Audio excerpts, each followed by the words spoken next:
Ji Kannada news ಡಿಎನ್ಎಗೆ ಸ್ವಾಗತ. ನಾನು ಪ್ರವೀಣ್ ಕುಂಬಾರ್. ಇವತ್ತಿನ ಜೀ ಕನ್ನಡ ನ್ಯೂಸ್ ಡಿಎನ್ಎಲ್ಲಿ 5 ಪ್ರಮುಖ ಸುದ್ದಿಗಳನ್ನು ವಿಶ್ಲೇಷಣೆ ಮಾಡ್ತಾ ಹೋಗೋಣ. ಆ 5ರ ಪೈಕಿ ಮೊದಲ ಸುದ್ದಿ ಯುದ್ಧಕ್ಕೆ ಸಂಬಂಧಪಟ್ಟಂತಹ ಸುದ್ದಿ. ಒಂದು ಮಹತ್ವದ ಬೆಳವಣಿಗೆ ಆಗಿದೆ ಅಮೆರಿಕ, ಇಸ್ರೇಲ್ ಮತ್ತು ಇರಾನ್ ನಡುವಿನ ಈ ಯುದ್ಧದ ಕೊಂಡಿಯಲ್ಲಿ. ಇಷ್ಟು ದಿನಗಳ ಕಾಲ ಅಮೆರಿಕ ಮತ್ತು ಇರಾನ್ನ ಬಗ್ಗೆ ದೊಡ್ಡ ಮಟ್ಟದಲ್ಲಿ ನಾವು ಚರ್ಚೆ ಮಾಡಿದ್ದೀವಿ. ಇರಾನ್ನಲ್ಲಿ ಏನಾಗ್ತಾ ಇದೆ, ಅಮೆರಿಕದ ನೌಕಾಪಡೆಗಳು ಏನು ಮಾಡ್ತಾ ಇದೆ, ಅಮೆರಿಕ ಮತ್ತು ಇರಾನ್ನ ಮಾತುಕತೆ ಎಲ್ಲಿಗೆ ತನಕ ಬಂತು, ಅದಕ್ಕೆ ಇರಾನ್ ಕೌಂಟರ್ ಅಟ್ಯಾಕ್ ಮಾಡಿರೋದೇನು, ಎಲ್ಲದರ ಬಗ್ಗೆಯೂ ಕೂಡ ಚರ್ಚೆ ಮಾಡಿದ್ವಿ. ಈ ಚರ್ಚೆ ನಡುವೆ ಒಂದು ವಿಚಾರ ಸೈಲೆಂಟ್ ಆಗಿತ್ತು, ಅದು ಇರಾನ್ ಇಸ್ರೇಲ್ನ ಮೇಲೆ ದಾಳಿ ಮಾಡುವಂತಹ ವಿಚಾರ. ಯಾವುದೇ ಕ್ಷಣದಲ್ಲಿ ನಾವು ದಾಳಿ ಮಾಡ್ತೀವಿ ಅಂತ ಇರಾನ್ ಅವರು ಈ ಹಿಂದೆ ಎಚ್ಚರಿಕೆ ಕೊಟ್ಟಿದ್ದರು. ಅದರ ಭಾಗವಾಗಿ ಇದೀಗ ಇರಾನ್ ಇಸ್ರೇಲ್ನ ಮೇಲೆ 11 ಕ್ಷಿಪಣಿಗಳನ್ನು ಉಡಾವಣೆ ಮಾಡಿದೆ, ದಾಳಿ ಮಾಡಿದೆ. ಯಾವ ಕಾರಣಕ್ಕಾಗಿ ಇದು ದಾಳಿ? ಅಮೆರಿಕ ಒಂದು ಕಡೆ ಮಾತುಕತೆ ಮುಖಾಂತರ ಇರಾನ್ ಜೊತೆಗೆ ಕದನ ವಿರಾಮವನ್ನು ಘೋಷಣೆ ಮಾಡಿಕೊಳ್ಬೇಕು ಅಂತ ಬಯಸ್ತಾ ಇದ್ರೆ, ಅಮೆರಿಕದ ಮಿತ್ರ ದೇಶವಾಗಿರುವಂತಹ ಇಸ್ರೇಲು ಇರಾನ್ನ ಶತ್ರು ದೇಶವಾಗಿದೆ. ಅವರ ಅಸ್ತಿತ್ವದ ಬಗ್ಗೆ ಇವರಿಗೆ ಪ್ರಶ್ನೆಗಳಿದೆ. ಹೀಗಾಗಿ ಲೆಬನಾನ್ ಮೇಲೆ ಇಸ್ರೇಲ್ ಏನು ದಾಳಿ ಮಾಡ್ತಾ ಇತ್ತು, ಆ ಲೆಬನಾನ್ ಮೇಲೆ ಇತ್ತೀಚೆಗೆ ಮಾಡಿದಂತಹ ದಾಳಿಯ ಪ್ರತೀಕಾರವಾಗಿ ಇಸ್ರೇಲ್ ಇದೀಗ ಕೌಂಟರ್ ಅಟ್ಯಾಕಿಗೆ ಒಳಗಾಗಿದೆ ಇರಾನ್ನಿಂದ. ಹಾಗಾದರೆ ಏನೆಲ್ಲ ಬೆಳವಣಿಗೆಗಳಾಯಿತು, ಮಧ್ಯಪ್ರಾಚ್ಯದಲ್ಲಿ ಆಗ್ತಾ ಇರುವಂಥ ಬೆಳವಣಿಗೆಗಳೇನು? ಇದೇ ಮೊದಲ ಸುದ್ದಿ, ಇರಾನ್ ವರ್ಸಸ್ ಇಸ್ರೇಲ್.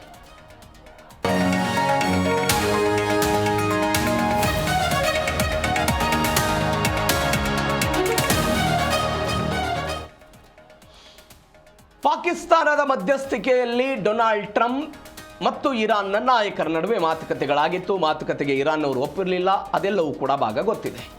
ಅವರು ಒಪ್ಪದೇ ಇದ್ದಾಗಲೂ ಕೂಡ ಅಮೆರಿಕದ ಅಧ್ಯಕ್ಷ ಡೊನಾಲ್ಡ್ ಟ್ರಂಪ್ ಏಪ್ರಿಲ್ 7ನೇ ತಾರೀಕಿಗೆ ಇರಾನ್ ಮತ್ತು ಅಮೆರಿಕದ ನಡುವೆ ಕದನ ವಿರಾಮವನ್ನು ಘೋಷಣೆ ಮಾಡಿದರು. ಅಂದರೆ ದಾಳಿ ಆಗುವಂಥದ್ದಲ್ಲ ಅಂತ. ಆದರೂ ಕೂಡ ಅವರ ಮೇಲೆ ದಿಗ್ಬಂಧನಗಳನ್ನು ಹೇರುವ ಪ್ರಯತ್ನವನ್ನು ಅಮೆರಿಕಾದವರು ಮಾಡಿದ್ದನ್ನು ನಾವು ಗಮನಿಸಿದ್ದೀವಿ. ಆದರೆ ಈ ಕದನ ವಿರಾಮ ಘೋಷಣೆ ಆದ ನಂತರ ಮೊಟ್ಟ ಮೊದಲ ಬಾರಿಗೆ ಇರಾನ್ ಒಂದು ಭಯಾನಕ ದಾಳಿಯನ್ನು ಇಸ್ರೇಲ್ನ ಮೇಲೆ ಮಾಡಿದೆ. ಹಾಗಾದರೆ ಡೊನಾಲ್ಡ್ ಟ್ರಂಪ್ ಅವರ ಈ ಕದನ ವಿರಾಮಕ್ಕೆ ಕಿಮ್ಮತ್ತಿಲ್ವಾ?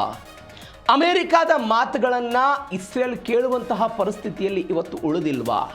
ಯಾಕೆ ಲೆಬನಾನನ್ನು, ಹೆಜ್ಬುಲ್ಲಾವನ್ನು ಟಾರ್ಗೆಟ್ ಮಾಡಿ ಮಾಡಿ ಮಾಡಿ ಇಸ್ರೇಲ್ ಪದೇ ಪದೇ ದಾಳಿ ಮಾಡ್ತು?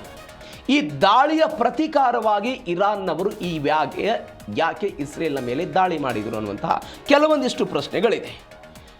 ಅಮೆರಿಕ ಹೇಳ್ತಾ ಇದೆ ಇಸ್ರೇಲ್ಗೆ, ನೀವು ಲೆಬನಾನ್ ಮೇಲೆ ಮಾಡ್ತಾ ಇರುವಂತಹ ದಾಳಿಗಳನ್ನು ನಿಲ್ಲಿಸಬೇಕು ಅಂತ. ಮೊನ್ನೆಯಷ್ಟೇ ಜೂನ್ 3ನೇ ತಾರೀಕಿಗೆ 2 ದೇಶಗಳ ನಡುವೆ ಕದನ ವಿರಾಮ. ಲೆಬನಾನ್ನ ಅಧಿಕೃತ ಸರ್ಕಾರ ಮತ್ತು ಇಸ್ರೇಲ್ನ ಅಧಿಕಾರಿಗಳೆಲ್ಲವೂ ಕೂಡ ಬಂದು ಮಾತುಕತೆಯನ್ನು ನಡೆಸಿ ಕದನ ವಿರಾಮ ಘೋಷಣೆ ಆಗಿತ್ತು. ಕದನ ವಿರಾಮ ಘೋಷಣೆ ಆಗಿ 2 ದಿನ ಕಳೆದಿರಲಿಲ್ಲ. ಒನ್ಸ್ ಅಗೇನ್ ಹೆಜ್ಬುಲ್ಲಾ ವರ್ಸಸ್ ಇಸ್ರೇಲ್ನ ನಡುವೆ ಭೀಕರವಾದಂತಹ ದಾಳಿಗಳು ಆಗಿದ್ದನ್ನು ನೋಡಿದ್ವಿ.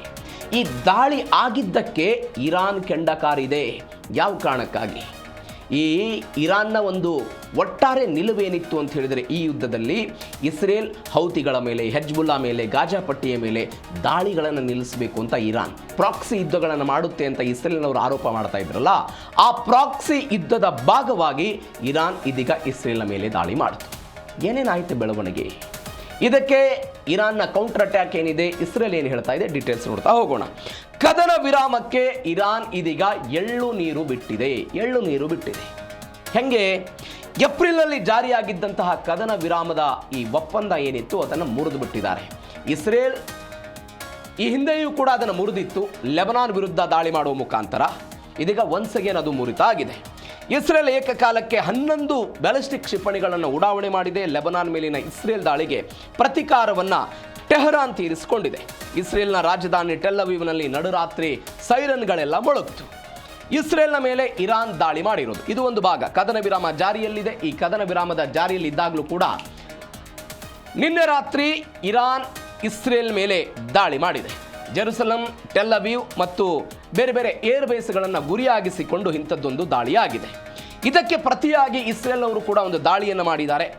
ಇದರ ಪರಿಣಾಮವಾಗಿ ಇಸ್ರೇಲ್ನ ವಾಯು ಪ್ರದೇಶ ತಾತ್ಕಾಲಿಕ ಬಂದಾಗಿದೆ, ಇರಾನ್ನ ವಾಯು ಪ್ರದೇಶ ತಾತ್ಕಾಲಿಕವಾಗಿ ಬಂದಾಗಿದೆ. ಹಾಗಾದರೆ ದಾಳಿಗೆ ಕಾರಣ ಏನು? ಅಮೆರಿಕ ಮಧ್ಯಸ್ಥಿಕೆ ವಹಿಸಿ ಇಸ್ರೇಲ್ ಮತ್ತು ಲೆಬನಾನ್ನ ಜೊತೆಗೆ ಮಾತುಕತೆಯನ್ನು ನಡೆಸಿ ಜೂನ್ 3ನೇ ತಾರೀಕಿಗೆ ಕದನ ವಿರಾಮ ಬಂತು. ಈ ಕದನ ವಿರಾಮ ಬಂದ ನಂತರವೂ ಕೂಡ ಅಲ್ಲಿ ಕೆಲವೊಂದಿಷ್ಟು ಒಪ್ಪಂದಗಳಾಗಿತ್ತು. ಹೆಜ್ಬುಲ್ಲಾ ಅಲ್ಲಿ ಗಡಿಯನ್ನು ಕಾಯಬಾರ್ದು, ಲೆಬನಾನ್ ಅಧಿಕೃತ ಸರ್ಕಾರ ಅದೆಲ್ಲವನ್ನ ದಕ್ಷಿಣ ಪ್ರಾಂತ ಏನಿದೆ ಅದನ್ನು ನೋಡ್ಕೊಳ್ಬೇಕು, ಎಲ್ಲವೂ ಕೂಡ ಆಗಿತ್ತು. ಆದರೂ ಕೂಡ ಹೆಜ್ಬುಲ್ಲಾದವರು ಇಸ್ರೇಲ್ನ ಮೇಲೆ ಅಟ್ಯಾಕ್ ಮಾಡಿದರು. ಹೀಗಾಗಿ ಇಸ್ರೇಲ್ ಅವರು ಪುನರಪಿ ಅವ್ರ ಮೇಲೆ ದಾಳಿ ಮಾಡಿದರು. ಯಾವಾಗ ಹೆಜ್ಬುಲ್ಲಾನ್ ಮೇಲೆ ಲೆಬನಾನ್ ಮೇಲೆ ದಾಳಿ ಆಯಿತು, ಇದು ಇರಾನನ್ನು ಮತ್ತಷ್ಟು ತೀವ್ರಗತಿಗೆ ತೆಗೆದುಕೊಂಡು ಹೋಗುವ ಪ್ರಯತ್ನವಾಯಿತು. ಅಲ್ಲಿ ಕೆರಳಿಸಿದ್ದರ ಪರಿಣಾಮವಾಗಿ ಇರಾನ್ನವರು ದಾಳಿ ಮಾಡಿದ್ದಾರೆ. ಒಂದು. ಎರಡನೇದ್ದು 2026ರಲ್ಲಿ ಫೆಬ್ರವರಿ 28ನೇ ತಾರೀಕಿಗೆ ಯುದ್ಧ ಶುರುವಾದಾಗ ಅನೇಕ ನಾಯಕರುಗಳನ್ನು ಇರಾನ್ನವರು ಕಳೆದುಕೊಂಡ್ರಲ್ಲ, ಅವರು ಕೂಡ ಬೆಂಜಮಿನ್ ನೆತನ್ಯಾಹು ಅವರನ್ನು ಮುಗಿಸಬೇಕು ಅನ್ನುವಂತಹ ಪ್ರಯತ್ನದ ಭಾಗವಾಗಿ ಒಂದು ಪ್ಲಾನ್ ಅಲ್ಲಿ ಇದ್ದಾರೆ ಇರಾನ್ನವರು. ದಾಳಿ ಮಾಡ್ತೀವಿ, ಪ್ರತೀಕಾರವನ್ನು ತೀರಿಸ್ಕೊಳ್ತೀವಿ ಅಂತ. ಅದರ ಭಾಗವಾಗಿ ಇಂಥದ್ದೊಂದು ದಾಳಿ ಆಗಿದೆ ಅಂತ ವಿಶ್ಲೇಷಣೆಗಳಾಗ್ತಾ ಇದೆ. ಎರಡು. ಮೂರನೇದ್ದು ಬ್ಯಾಲಿಸ್ಟಿಕ್ ಕ್ಷಿಪಣಿಗಳ ಆತಂಕ ಇಸ್ರೇಲ್ನವರಿಗಿದೆ. ಈಗ ಇರಾನ್ ದಾಳಿ ಮಾಡ್ತು, ಇಸ್ರೇಲ್ ಕೈ ಕಟ್ಕೊಂಡು ಕುಳ್ತಾ 11 ಬ್ಯಾಲಿಸ್ಟಿಕ್ ಕ್ಷಿಪಣಿಗಳನ್ನು ಕೂಡ ಹೊಡೆದು ಉಳಿಸಿದ್ದಾರೆ. ಆ ಮಾತು ಬೇರೆ. ಅಲ್ಲಲ್ಲಿ ಕೆಲವೊಂದಿಷ್ಟು ಹಾನಿಗಳಾಗಿದೆ, ಆ ವಿಚಾರಕ್ಕೆ ಬರ್ತೀನಿ. ಆದರೆ ಬ್ಯಾಲಿಸ್ಟಿಕ್ ಕ್ಷಿಪಣಿಗಳ ಭಯ ಇಸ್ರೇಲ್ಗಿದೆ. ಹೆಂಗೆ ಭಯ ಇದೆ ನೀವು ನೋಡಿ. ಇರಾನ್ ಟು ಇಸ್ರೇಲ್ 1300ರಿಂದ 1500 ಕಿಲೋಮೀಟರ್ ವ್ಯಾಪ್ತಿ ಇರುವಂತಹ ಡಿಸ್ಟೆನ್ಸ್ ಅದು. ಈ ಕಿಲೋಮೀಟರ್ಗಳಲ್ಲಿ ಕೇವಲ 12 ನಿಮಿಷಗಳಲ್ಲಿ ಈ 11 ಬ್ಯಾಲಿಸ್ಟಿಕ್ ಕ್ಷಿಪಣಿಗಳು ಎಲ್ಲಿ ಹೋಗಿ ಬಿದ್ದಿದ್ದು? ಇಸ್ರೇಲ್ನ ನೆಲದ ಮೇಲೆ ಹೋಗಿ ಟಚ್ ಆಗ್ತಾ ಇತ್ತು. ಕೇವಲ 12 ನಿಮಿಷ. ಅಂದರೆ ಈ ಹಿಂದೆ ಇರಾನ್ ಅಮೆರಿಕ ಮೇಲೆಯೂ ಕೂಡ ಬ್ಯಾಲಿಸ್ಟಿಕ್ ಕ್ಷಿಪಣಿಗಳನ್ನು ಮಾಡಿತ್ತು. ಅಮೆರಿಕ ಏನು ಅನ್ಕೊಂಡಿತ್ತು, ಇರಾನ್ನ ಬಳಿ ಇರುವಂಥ ಬ್ಯಾಲಿಸ್ಟಿಕ್ ಕ್ಷಿಪಣಿಗಳ ಸಾಮರ್ಥ್ಯ ಕೇವಲ 1200 ಕಿಲೋಮೀಟರ್ ಹೋಗುವಷ್ಟು ಮಾತ್ರ ಇದೆ ಅಂತ. ಆದರೆ ಇರಾನ್ ಬಳಿ ಇದ್ದಂತಹ ಬ್ಯಾಲಿಸ್ಟಿಕ್ ಕ್ಷಿಪಣಿಗಳ ಸಾಮರ್ಥ್ಯ ನೇರವಾಗಿ 2500 ಕಿಲೋಮೀಟರನ್ನು ಅತ್ಯಂತ ವೇಗವಾಗಿ ತಲುಪಬಲ್ಲಂತಹ ಅತ್ಯಾಧುನಿಕ ಬ್ಯಾಲಿಸ್ಟಿಕ್ ಕ್ಷಿಪಣಿಗಳನ್ನು ಹೊಂದಿದೆ. ಅದು ಕೂಡ ಅಮೆರಿಕಕ್ಕೆ ಭೀತಿ ಇತ್ತು. ಅದರ ವಿರುದ್ಧವೂ ಕೂಡ ಕೇವಲ ಪರಮಾಣು ಯುರೇನಿಯಂ ವಿಚಾರದಲ್ಲ, ಜೊತೆಗೆ ಮತ್ತೊಂದು ಪ್ರಮುಖವಾದಂತಹ ಪಾಯಿಂಟ್ ಏನಂತ ಹೇಳಿದ್ರೆ, ಬ್ಯಾಲಿಸ್ಟಿಕ್ ಕ್ಷಿಪಣಿಗಳ ತಯಾರಿಕೆಯನ್ನು ಕೂಡ ಅವರ ಬಳಿ ಇದ್ದದ್ದನ್ನು ಅದನ್ನು ಕೂಡ ನಾಶ ಮಾಡಬೇಕು ಅಂತ ಇವರು ಹೇಳ್ತಾ ಇರೋದು. ಇಂಥದ್ದೊಂದು ಭಯ ಮತ್ತು ಭೀತಿ ಇಸ್ರೇಲ್ ಮತ್ತು ಅಮೆರಿಕಕ್ಕಿದೆ. ಅಮೆರಿಕಕ್ಕಿಂತ ಹೆಚ್ಚಾಗಿಯೂ ಕೂಡ ಇಸ್ರೇಲ್ಗೆ ಇರುವಂಥದ್ದು. ಇದೀಗ ಇರಾನ್ನವರು ಅಟ್ಯಾಕ್ ಮಾಡಿದ್ರಲ್ಲ, ಇದಕ್ಕೊಂದು ಹೆಸರು ಕೊಟ್ಟಿದ್ದಾರೆ. ಇವರೊಂದು ಹೆಸರು ಕೊಟ್ಟಿದ್ರದಕ್ಕೆ ಎಫಿಕ್ ಫ್ಯೂರಿ ಅಂತ. ಎಫಿಕ್ ಫ್ಯೂರಿ 1, ಎಫಿಕ್ ಫ್ಯೂರಿ 2.1 ಶುರು ಮಾಡ್ತೀವಿ ಅಂತ ಅಮೆರಿಕ ಮತ್ತು ಇಸ್ರೇಲ್ನವರು ಹೇಳಿದ್ರು. ಇದೀಗ ಇರಾನ್ ಇಸ್ರೇಲ್ನ ವಿರುದ್ಧ ಸೇಡು ತೀರಿಸ್ಕೊಳ್ತಲ್ಲ, ಅದಕ್ಕೊಂದು ಹೆಸರು ಕೊಟ್ಟಿದ್ದಾರೆ, ಆಪರೇಷನ್ ನಾರ್ಸ್ ಅಂತ. ಆಪರೇಷನ್ ನಾರ್ಸ್ ಅಂತ ಅವರೆಲ್ಲ ಒಂದು ರಮತ್ ಡೇವಿಡ್ ವಾಯುನೆಲೆಯನ್ನೆಲ್ಲ ಗುರಿ ಮಾಡಿ ದಾಳಿ ಮಾಡೋ ಪ್ರಯತ್ನ ಮಾಡಿತು. ಹಾಗಾದರೆ ಏನಾಯಿತು ಇಸ್ರೇಲ್ನಲ್ಲಿ? ಸೈರನ್ಗಳು ಮುಳುಗಿದ್ದು. ನೀವು ಈ ಹಿಂದೆ ಹಮಾಸ್ನವರಾಗಿರ್ಬೋದು, ಬೇರೆ ಯಾರ್ಯಾರು ದಾಳಿ ಮಾಡ್ತಾರಲ್ಲ ಇಸ್ರೇಲ್ ಮೇಲೆ, ಒಂದು ಅಲರ್ಟ್ ಕೊಡ್ತಾರಲ್ಲಿ, ಸೈರನ್ಗಳೆಲ್ಲ ಮುಳುಗುತ್ತೆ. ಈ ಸೈರನ್ಗಳು ಮುಳುಗಿದ್ರೆ ಏನು ಸಂಕೇತ? ಇನ್ನೇನು ಕೆಲವೇ ಕ್ಷಣಗಳಲ್ಲಿ ವಾಯು ದಾಳಿ ಆಗುತ್ತೆ ಶತ್ರು ದೇಶಗಳಿಂದ. ಹೀಗಾಗಿ ನೀವೆಲ್ಲ ಈ ಸುರಕ್ಷಿತ ಬಂಕರ್ಗಳಿಗೆ ಎಲ್ಲ ಹೋಗಬೇಕು ಅಂತ. ನಿನ್ನೆ ಇಸ್ರೇಲ್ನ ಜನ ಮಧ್ಯರಾತ್ರಿ ಗಾಢ ನಿದ್ದೆಯಲ್ಲಿದ್ದಂತಹ ಸಮಯದಲ್ಲಿ ಇಸ್ರೇಲ್ನಿಂದ ಈ ಸೈರನ್ಗಳು ಮೊಳಗ್ತು. ಹೀಗಾಗಿ ಅವರೆಲ್ಲ ಅಲ್ಲಿ ಹೋಗಿ, ಅಂದರೆ ಅಲ್ಲಿ ನಿರ್ಮಾಣ ಮಾಡಿದ್ದಂತಹ ಈ ಬಂಕರ್ಗಳಿತ್ತಲ್ಲ, ಅಲ್ಲಿ ಹೋಗಿ ಆಶ್ರಯವನ್ನು ಪಡೆದುಕೊಂಡ್ರು. ಇದು ಒಟ್ಟಾರೆಯಾಗಿರುವಂತಹ ಬೆಳವಣಿಗೆ. ಮತ್ತೊಂದು ವಿಚಾರ ಇದರಲ್ಲಿ ಏನು ಅಂತ ಹೇಳಿದ್ರೆ, ಟ್ರಂಪ್ ಮಾತಿಗೆ ಕ್ಯಾರೆ ಅನ್ನದ ಇಸ್ರೇಲ್. ಇತ್ತೀಚೆಗೆ ಫೋನ್ ಸಂಭಾಷಣೆ ಬಗ್ಗೆ ಸುದೀರ್ಘವಾಗಿ ನಾವು ಚರ್ಚೆ ಮಾಡಿದ್ವಿ. ಡೊನಾಲ್ಡ್ ಟ್ರಂಪ್ ಮತ್ತು ನೆತನ್ಯಾಹು ಅವರ ನಡುವೆ ಫೋನ್ ಸಂಭಾಷಣೆ ಆಯಿತು. ಅದಾದ ನಂತರ ಬಾಯಿಗೆ ಬಂದಂಗೆ ಡೊನಾಲ್ಡ್ ಟ್ರಂಪ್ ಅವರು ಬೈದಿದ್ರು, ಇತ್ಯಾದಿ. ಅದಾದ ನಂತರ ಅಮೆರಿಕ ಒಂದು ಮಧ್ಯಸ್ಥಿಕೆ ವಹಿಸಿ ಕದನ ವಿರಾಮ ಮಾಡ್ತಲ್ಲ, ಅದಕ್ಕೂ ಕೂಡ ಬೆಲೆಯನ್ನು ಕೊಟ್ಟಿಲ್ಲ. ನಾವು ಒಪ್ಪಂದಕ್ಕೆ ಹತ್ರ ಇದ್ದೀವಿ, ತಾಳ್ಮೆಯಿಂದ ಇರಿ ಅಂತ ಟ್ರಂಪ್ ಒನ್ಸ್ ಅಗೇನ್ ಹೇಳಿದ್ದಾರೆ. ಈ ದಾಳಿಯಾದ ನಂತರ ಫೋನ್ ಕರೆ ಹೋಯಿತು. ಯಾರ್ಯಾರಿಗೆ? ಇಸ್ರೇಲ್ನ ಪ್ರಧಾನಮಂತ್ರಿ ಬೆಂಜಮಿನ್ ನೆತನ್ಯಾಹು ಅವರಿಗೆ ಡೊನಾಲ್ಡ್ ಟ್ರಂಪ್ ಕರೆ ಮಾಡಿದರು. ಏನು ಹೇಳಿದರು ಅವರು? ಇರಾನ್ ಕದನ ವಿರಾಮ ಒಪ್ಪಂದಕ್ಕೆ ಲೆಬನಾನ್ ಕೂಡ ಸೇರಿದೆ ಅಂತ ಇರಾನ್ ಅವರು ಹೇಳ್ತಾ ಇದ್ದದನ್ನು ಪುನರಪಿ ಅವರು ಮನನ ಮಾಡೋ ಪ್ರಯತ್ನವನ್ನು ಮಾಡಿದ್ದಾರೆ. ಇದೀಗ ಅವರು ಏನು ಹೇಳಿದರು? ಇರಾನ್ ಜೊತೆಗೆ ಅಂತಿಮ ಹಂತದ ಶಾಂತಿ ಒಪ್ಪಂದಕ್ಕೆ ತೀರಾ ಹತ್ತಿರದಲ್ಲಿದ್ದೀವಿ, ಹೀಗಾಗಿ ಪ್ರತೀಕಾರದ ದಾಳಿಯನ್ನು ನಡೆಸಿ ಪರಿಸ್ಥಿತಿನ ಹದಗೆಡಿಸಬಾರದು ಅಂತ ಡೊನಾಲ್ಡ್ ಟ್ರಂಪ್ ನೆತನ್ಯಾಹು ಅವರಿಗೆ ಮನವಿ ಮಾಡಿದರು.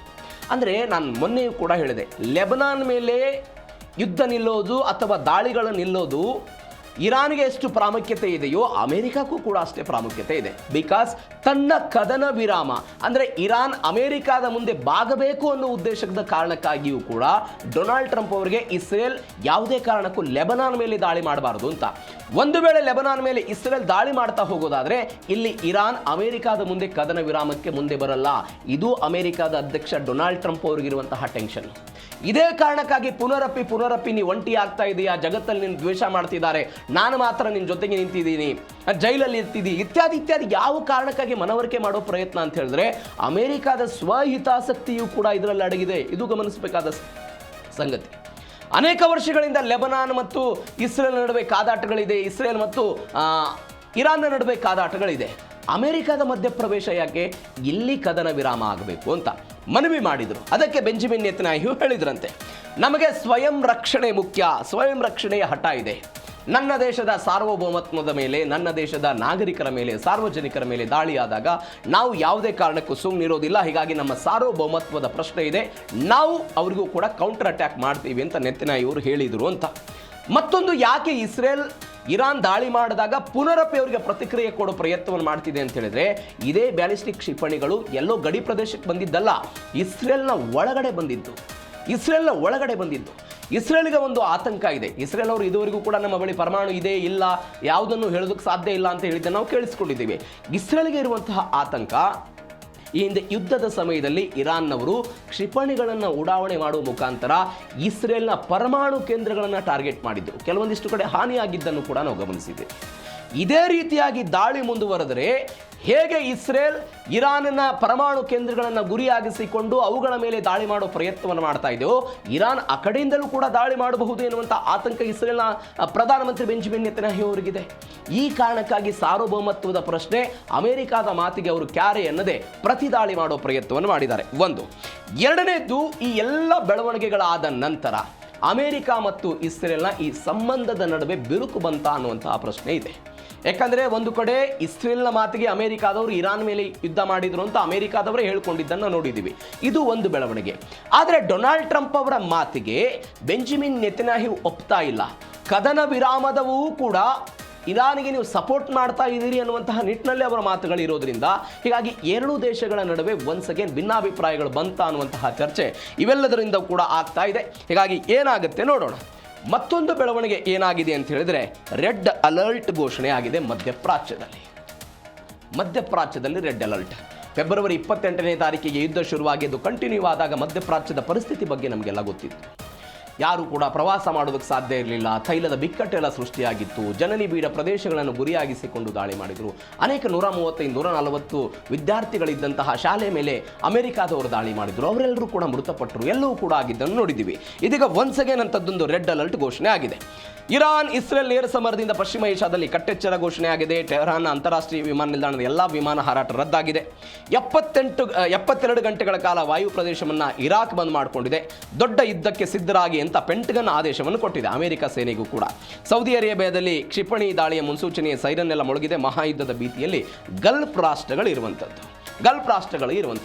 ನಾವು ಹಿಂದೆ ಒಂದು ಸುದ್ದಿ ನೋಡಿದ್ವಿ. ಅಮೆರಿಕ ತನ್ನ ಬಳಿ ಇರುವಂತಹ ಅತ್ಯಾಧುನಿಕ ಕ್ಷಿಪಣಿಗಳು, ಡ್ರೋನ್ಗಳು, ತನ್ನ ಬಳಿ ಇರುವಂತಹ ಎಲ್ಲ ಮಿಲಿಟರಿ ಶಕ್ತಿಗಳನ್ನು ಇಸ್ರೇಲ್ಗೆ ದಾರಿ ಎರಿತಾ ಇದೆ. ಇಟ್ ಮೀನ್ಸ್ ಅದನ್ನು ಕೊಡುವ ಪ್ರಯತ್ನವನ್ನು ಮಾಡ್ತಾ ಇದೆ. ಯಾವ ಕಾರಣಕ್ಕಾಗಿ? ಇರಾನ್ ಮತ್ತು ಅಮೆರಿಕಾದ ನಡುವೆ ಜಟಿಲ ಪರಿಸ್ಥಿತಿ ನಿರ್ಮಾಣ ಆದರೆ ಇಸ್ರೇಲ್ ನಮ್ಮ ಸಹಾಯಕ್ಕೆ ಬರಬೇಕು ಅನ್ನೋ ಕಾರಣಕ್ಕಾಗಿ ಅಮೆರಿಕಾದವರಿಗೆ ರಕ್ಷಣಾ ಸಾಮಗ್ರಿಗಳನ್ನು ಕೊಟ್ಟಿದ್ದಾರೆ ಅನ್ನೋದ್ರ ಬಗ್ಗೆ ನೋಡಿದ್ವಿ. ಇದೀಗ ಪೆಂಟಗನ್ ಹೇಳ್ತಾ ಇದೆ ದೊಡ್ಡ ಯುದ್ಧ ಆಗಬಹುದು, ನೀವೆಲ್ಲರೂ ಕೂಡ ಸಿದ್ಧರಾಗಿರಬೇಕು ಅಂತೆಲ್ಲ ಹೇಳ್ತಾ ಇದ್ದಾರೆ. ಇರಾಕ್ ಸಿವಿಲ್ ಏವಿಯೇಷನ್ ಅಥಾರಿಟಿ 72 ಗಂಟೆಗಳ ಕಾಲ ವಾಯು ಪ್ರದೇಶವನ್ನು ಬಂದ್ ಮಾಡಿದೆ. ಇರಾಕ್ ಮತ್ತು ಇರಾಕ್ನ ಕುರ್ಗಿಸ್ತಾನ್ ವಾಯುವ್ಯ ಭಾಗಕ್ಕೆ ಬರುವಂತಹ ಅಲ್ಲಿಂದ ಹೊರಡುವಂಥ ಎಲ್ಲ ವಿಮಾನಗಳನ್ನು ನಿಷೇಧ ಮಾಡಲಾಗಿದೆ. ಇರಾಕ್ ಮತ್ತು ಕೆರಿಯಾ ಅನ್ನುವಂತಹ ದೇಶಗಳಿಗೆ ವಾಯು ಪ್ರದೇಶವೆಲ್ಲ ಬಂದ್ ಮಾಡಿಕೊಂಡಿದ್ದಾರೆ. ಅಂದರೆ ಮುಂಜಾಗ್ರತಾ ಕ್ರಮವಾಗಿ ಇಂಥದ್ದೊಂದು ಕ್ರಮಕ್ಕೆ ಅಲ್ಲಿಯ ಸರ್ಕಾರಗಳ ಮುಂದಾಗಿರೋದು. ಅಂದರೆ ಇಷ್ಟು ದಿನಗಳ ಕಾಲ ಕದನ ವಿರಾಮದ ಬಗ್ಗೆ ಏನೋ ಮಾತುಕತೆಗಳಾಗುತ್ತೆ, ಕದನ ವಿರಾಮದಿಂದ ಒಂದೇನೋ ಮುಕ್ತಿ ಸಿಗಬಹುದು ಯುದ್ಧಕ್ಕೆ ಅಂತ ಅಲ್ಲಿಯ ಜನ ಏನು ನಿಟ್ಟಿಸಿರು ಬಿಟ್ಟಿದ್ರು, ಅದಕ್ಕೆ ತದ್ವಿರುದ್ಧವಾಗಿ ಇದೀಗ ಇರಾನ್ ಮತ್ತು ಇಸ್ರೇಲ್ನ ಈ ಯುದ್ಧದಿಂದ ಆಗ್ತಾ ಇರೋದು. ಹೀಗಾಗಿ ಅಮೆರಿಕ ಇದನ್ನು ಹೆಂಗೆ ನೋಡುತ್ತೆ ಅನ್ನುವಂಥದ್ದು ಸದ್ಯಕ್ಕಿರುವಂತಹ ಪ್ರಶ್ನೆ.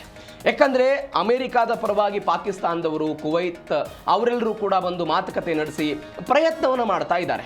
ಆದರೆ ಇವತ್ತು ಅಮೆರಿಕದ ಮಾತುಗಳನ್ನು ಕೇಳದೆ ಇಸ್ರೇಲ್ ಮತ್ತು ಇರಾನ್ ನಡುವೆ ಈ ಕಾದಾಟಗಳಾಗ್ತಾ ಇದೆಯಲ್ಲ, ಇದನ್ನು ಅಮೆರಿಕ ಹೆಂಗೆ ಸ್ವೀಕಾರ ಮಾಡುತ್ತೆ, ಇದು ಕದನ ವಿರಾಮದ ಮೇಲೆ ಎಷ್ಟು ಎಫೆಕ್ಟ್ ಆಗುತ್ತೆ ಅನ್ನೋದು ಸದ್ಯಕ್ಕಿರುವಂತಹ ಕುತೂಹಲ. ಮತ್ತೊಂದು ಬೆಳವಣಿಗೆ, ಪೆಟ್ರೋಲ್ ಮತ್ತು ಡೀಸೆಲ್ ಬೆಲೆಯಲ್ಲಿ ಭಾರೀ ಏರಿಕೆ ಆಗ್ತಾ ಇರೋದು.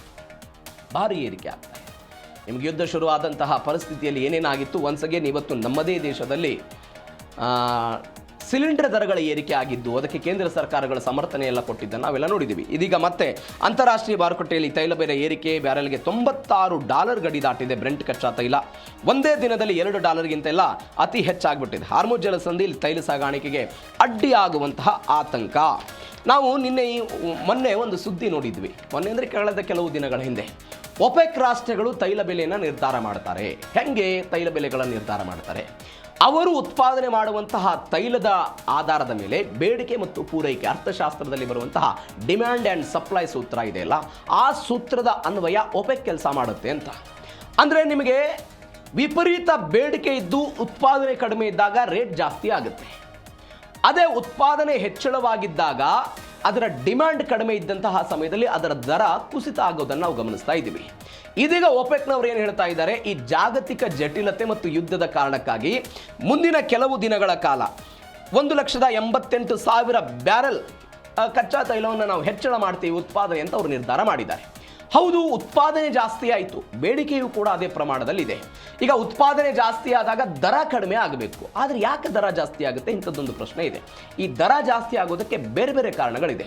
ಒಂದು, ಹಾರ್ಮುಜ್ ಜಲಸಂಧಿಯ ಬಿಕ್ಕಟ್ಟು. ಸಹಜವಾಗಿ ಇರಾನ್ ಮತ್ತೆ ಅದರ ಮೇಲೆ ಹಿಡಿತವನ್ನು ಸಾಧಿಸಿ ಯಾವುದೇ ಹಡಗುಗಳ ಚಲಾವಣೆಗೆ ನಾವು ಅವಕಾಶ ಕೊಡೋದಿಲ್ಲ ಅಂತ ಹೇಳಿದಾಗ ಅಲ್ಲಿ ತೈಲ ಬರೋದು ಕಡಿಮೆ ಆಗ್ಬೋದು, ಆ ಮುಖಾಂತರ ತೈಲ ದರ ಏರಿಕೆ ಆಗ್ಬೋದು. ಒಂದು. ಎರಡನೇದ್ದು, ಇನ್ಶೂರೆನ್ಸ್ ಕಂಪನಿಗಳು ಈ ವಾಣಿಜ್ಯ ಹಡಗುಗಳ ಆ ಮೊತ್ತವನ್ನು ಮತ್ತೆ ಹೆಚ್ಚಳ ಮಾಡುವಂತಹ ಭೀತಿ ಇರುತ್ತೆ, ಆ ಮುಖಾಂತರ ದರವೂ ಕೂಡ ಏರಿಕೆ ಆಗ್ಬೋದು. ಒಪೆಕ್ ರಾಷ್ಟ್ರಗಳು ತೈಲವನ್ನು ಉತ್ಪಾದನೆ ಹೆಚ್ಚಳವನ್ನು ಮಾಡಿದಾಗಲೂ ಕೂಡ ಅದರ ಪೂರೈಕೆಯಲ್ಲಿ, ಅದರ ರಫ್ತಿನಲ್ಲಿ ವ್ಯತ್ಯಯ ಉಂಟಾದಾಗೂ ಕೂಡ ತೈಲ ಬೆಲೆ ಗಗನಕ್ಕೇರುವಂತಹ ಸಾಧ್ಯತೆ ಇದೆ. ಹೀಗಾಗಿ 97.70 ಬ್ಯಾರೆಲ್ ಟು 97.85 ಬ್ಯಾರೆಲ್ಗೆಲ್ಲ ಏರಿಕೆಯಾಗಿದೆ. ಸಾಮಾನ್ಯ ದಿನಗಳಲ್ಲಿ ಉತ್ಪಾದನೆಯನ್ನು ಹೆಚ್ಚಳ ಮಾಡಿದರೆ ಏನಾಗ್ತಾ ಇತ್ತು, ಬೆಲೆ ನಿಯಂತ್ರಣ ಆಗ್ತಾ ಇತ್ತು. ಆದರೆ ಈಗ ನಾವೇನಾದರೂ ಉತ್ಪಾದನೆಯನ್ನು ಹೆಚ್ಚಳ ಮಾಡಿದಾಗಲೂ ಕೂಡ ಅದರ ಸರ್ಕಮ್ಟನ್ಸಸ್ ಎವಿಡೆನ್ಸ್, ಅಂದರೆ ಬೇರೆ ಬೇರೆ ಕಾರಣಗಳಿಂದಾಗಿ ತೈಲ ದರ ಏರಿಕೆ ಆಗುವಂತಹ ಸಾಧ್ಯತೆ ಇರುತ್ತೆ. ಹೀಗಾಗಿ ಮತ್ತೆ ಏರಿಕೆ ಆಗಬಹುದು ಅಂತ ಹೇಳ್ತಿದ್ದಾರೆ. ಒಪ್ಪಂದದ ಹೊಸ್ತಿಲಲ್ಲೇ ಮತ್ತೊಂದು ಅಶಾಂತಿ ಸೃಷ್ಟಿಯಾಗಿದ್ದು ಯಾವುದು, ಇರಾನ್ ಮತ್ತು ಇಸ್ರೇಲ್ನ ನಡುವೆ. ಸೋಮವಾರ ಅಥವಾ ಮಂಗಳವಾರ ಒಪ್ಪಂದಕ್ಕೆ ಸಹಿ ಹಾಕ್ತೀವಿ ಅಂತ ಡೊನಾಲ್ಡ್ ಟ್ರಂಪ್ ಎಲ್ಲ ಹೇಳಿದ್ರು. ಇರಾನ್ನೊಂದಿಗೆ ಅಂತಿಮ ಒಪ್ಪಂದಕ್ಕೆ ಅಮೆರಿಕ ಬಹಳ ಕಸರತ್ತನ್ನು ಪಡಿತು. ಯುದ್ಧದ ಹೊಸ ಅಲೆ ಮಾತುಕತೆಯನ್ನು ಹಳಿ ತಪ್ಪಿಸುವಂಥ ಸಾಧ್ಯತೆ ಎಲ್ಲ ಹೆಚ್ಚಳ ಇದೆ ಅಂತ. 3,000 ವರ್ಷಗಳ ಹಳೆಯ ದ್ವೇಷ ಮುಂದುವರಿಯುವ ಆತಂಕವನ್ನು ಅಮೆರಿಕಾದವರು ವ್ಯಕ್ತಪಡಿಸಿದ್ದಾರೆ. ಇಲ್ಲಿ 3,000 ಅನ್ನೋದು ಭಾರಿ ಇಂಪಾರ್ಟೆಂಟು. ನೀವು ಗಮನಿಸಿ, ನಾನು ಅನೇಕ ಬಾರಿ ಇದನ್ನು ಹೇಳಿದ್ದೀನಿ, ಯುದ್ಧದ ಮಾತುಕತೆಗಳಾಗ್ತಾ ಇದೆ, ಎಲ್ಲವೂ ಕೂಡ ಓಕೆ. ಇವತ್ತಿನ ಇರಾನ್ ಈ ಹಿಂದೆ ಪರ್ಷಿಯಾ ಆಗಿತ್ತು. ಅದಾದ ನಂತರ ಇಸ್ಲಾಮಿಕ್ ದಾಳಿಗಳಾಯಿತು, ಅಲ್ಲಿ ಇರಾನ್ ಇಸ್ಲಾಮಿಕ್ ಕ್ರಾಂತಿ ಆದ ನಂತರ ಇರಾನ್ ಉಗಮವಾಗಿದ್ದನ್ನೆಲ್ಲ ನೋಡಿದ್ದೀವಿ. ಆದರೆ ಒಂದು ಕಾಲದಲ್ಲಿ ಕ್ರಿಸ್ತ ಪೂರ್ವ ಕಾಲದಿಂದಲೂ ಕೂಡ ಪರ್ಷಿಯನ್ ಸಾಮ್ರಾಜ್ಯ ಮತ್ತು ಇಸ್ರೇಲ್ ನಡುವೆ ಬೇರೆ ಬೇರೆ ಕಾರಣಕ್ಕಾಗಿ ಕಿತ್ತಾಟಗಳಾಗಿದ್ದನ್ನು ನೋಡಿದ್ದೀವಿ. ಕಿತ್ತಾಟಗಳಾಯಿತು. ಹೆಂಗೆ, ಜೆರುಸಲೆಂ ನಗರದ ಮೇಲಿನ ನಿಯಂತ್ರಣ ಮತ್ತು ಧಾರ್ಮಿಕ ಸಿದ್ಧಾಂತಗಳ ವಿಚಾರದಲ್ಲಿ ಭಿನ್ನ ಅಭಿಪ್ರಾಯಗಳಿತ್ತು. ಹೀಗಾಗಿ ದಾಳಿಗಳೆಲ್ಲವೂ ಕೂಡ ಆಗಿದ್ದನ್ನು ನೋಡಿದ್ವಿ. 2600 ವರ್ಷಗಳ ಹಿಂದೆ ಒಂದು ಘಟನೆ ಆಯಿತು. ಏನು, ಬ್ಯಾಬಿಲೋನ್ ದೇಶದ ರಾಜ ಜೆರುಸಲೆಂನ ಮೇಲೆ ದಾಳಿ ಮಾಡಿ ಅದನ್ನು ಅಲ್ಲಿರುವಂಥ ಒಂದು ಪವಿತ್ರ ದೇವಾಲಯವನ್ನು ನಾಶ ಮಾಡಿಬಿಡ್ತಾನೆ. ಪವಿತ್ರ ದೇವಾಲಯ ನಾಶ ಆಯಿತು. ಯಾವುದು, ಬ್ಯಾಬಿಲೋನ್ ದೇಶದ ರಾಜ. ಆದರೆ ಪರ್ಷಿಯಾ ಸಾಮ್ರಾಜ್ಯದ ದೊರೆ ಮಹಾ ಸೈರಸ್ ಅಂತ ಆ ವ್ಯಕ್ತಿ ಏನು ಮಾಡಿಬಿಡ್ತಾನೆ, ಈ ಬ್ಯಾಬಿಲೋನ್ ಸೋಲಿಸಿ ಯಹೂದಿಯವರು ಏನಲ್ಲಿ ಗುಲಾಮಗಿರಿ ಆಗಿತ್ತಲ್ಲ ಅವರನ್ನು ಮುಕ್ತ ಮಾಡೋ ಪ್ರಯತ್ನವನ್ನು ಇದೇ ಪರ್ಷಿಯಾದ ರಾಜ ಮಾಡಿದ್ದ. ಅಂದರೆ ಅಲ್ಲಿಯ ತನಕವೂ ಕೂಡ ಪರ್ಷಿಯಾ ಮತ್ತು ಇಸ್ರೇಲ್ನ ಸಂಬಂಧ ಅತ್ಯುತ್ತಮವಾಗಿತ್ತು. ಡೊನಾಲ್ಡ್ ಟ್ರಂಪ್ ಅವರು ಹೇಳ್ತಿದ್ದಾರೆ 3,000 ವರ್ಷಗಳ ಇತಿಹಾಸ ಪುನರಪಿ ಆಗಬಹುದು ಅಂತ. ಯಾವಾಗ ಕ್ರಿಸ್ತ ಶಕ 7ನೇ ಶತಮಾನದಲ್ಲಿ ಇಸ್ಲಾಂ ಈ ದೇಶಕ್ಕೆ ಬರುತ್ತೆ, ಇವತ್ತೇನು ಇರಾನ್ ಆಯ್ತಲ್ಲ, ಪರ್ಷಿಯಾ ಇದ್ದಂತಹ ಸಮಯಕ್ಕೆ ಅಲ್ಲಿ ಇಸ್ಲಾಂ ಆಗಮನ ಆಗುತ್ತೆ. ಇಸ್ಲಾಂ ಆಗಮನ ಆಯಿತು. ಇಸ್ಲಾಂ ಆಗಮನದ ನಂತರ ಯಹೂದಿಗಳ ಅಸ್ತಿತ್ವದ ಬಗ್ಗೆ ಪ್ರಶ್ನೆ ಆಯಿತು. ಅದಾದ ನಂತರ ಇಸ್ರೇಲ್ ತನ್ನ ಅಸ್ತಿತ್ವವನ್ನು ಕಳೆದುಕೊಳ್ತು. ಇದು ಒಂದು ಭಾಗ ಆಯಿತು. ಅದಾದ ನಂತರ 1948ರಲ್ಲಿ ಇಸ್ರೇಲ್ ಅಸ್ತಿತ್ವಕ್ಕೆ ಬಂತು. ಯುರೋಪಿಯನ್ ಸೇರಿದಂತೆ ಬೇರೆ ಬೇರೆ ಎಲ್ಲವೂ ಕಡೆಯೂ ಕೂಡ ಹರಡಿ ಹೋಗಿದ್ದಂತಹ ಜನ ತಾವು ಒಗ್ಗಟ್ಟಾಗಿ ಬಂದು ಇಸ್ರೇಲ್ ಅನ್ನು ಸ್ಥಾಪನೆ ಮಾಡಿದರು. ಅದನ್ನು ಮಾನ್ಯ ಮಾಡಿದಂತಹ 2ನೇ ದೇಶವೂ ಕೂಡ ಇದೇ ಇರಾನ್ ಆಗಿತ್ತು. ಮಾನ್ಯ ಮಾಡಿದ 2ನೇ ದೇಶವೂ ಕೂಡ ಇರಾನ್ ಆಗಿತ್ತು. ಆದರೆ ಯಾವಾಗ 79ರಲ್ಲಿ ಖಮೇನಿ ಆಡಳಿತ ಶುರುವಾಯಿತಲ್ಲ, ಇಸ್ಲಾಮಿಕ್ ಕ್ರಾಂತಿಯಾಗಿ ಅವತ್ತಿನಿಂದ ಇಂಥದ್ದೊಂದು ಬಿಕ್ಕಟ್ಟುಗಳು ಶುರುವಾಗೋದಕ್ಕೆ ಹೋಯಿತು. ಅಂದರೆ ಡೊನಾಲ್ಡ್ ಟ್ರಂಪ್ ಅವರು ಹೇಳ್ತಾ ಇರೋದು 3,000 ವರ್ಷಗಳ ಇತಿಹಾಸ ಅಂತ ಹೇಳಿದ್ರೆ ಅಲ್ಲಿಂದ ಇಲ್ಲಿಯ ತನಕವೂ ಕೂಡ ಇರಾನ್ ಮತ್ತು ಇಸ್ರೇಲ್ ನಡುವೆ ಕಿತ್ತಾಟಗಳಿದೆ. ಇದು ಒನ್ಸ್ ಅಗೇನ್ ಪುನರಪಿ ಆಗಬಹುದು ಎನ್ನುವಂಥ ಆತಂಕ ಡೊನಾಲ್ಡ್ ಟ್ರಂಪ್ ಅವರಿಗಿದೆ. ಹೀಗಾಗಿ ಅದು ಏನಾಗುತ್ತೆ ನೋಡೋಣ. ಮತ್ತೊಂದು ಕಡೆ ಏನು ಅಂತ ಹೇಳಿದರೆ, ಮುಂದೇನು ಜಗತ್ತಿನ ಮುಂದೆ 2 ಹಾದಿ ಅಂತ. ಏನೇನಿದೆ, 2 ದಾರಿ ಇದೆ. ಇಸ್ರೇಲ್ ಮತ್ತು ಇರಾನ್ ಮತ್ತೆ ದಾಳಿಗಳನ್ನು ನಡೆಸಿದರೆ ಪೂರ್ಣ ಪ್ರಮಾಣದ ಯುದ್ಧ ಆಗಬಹುದು ಅಂತ.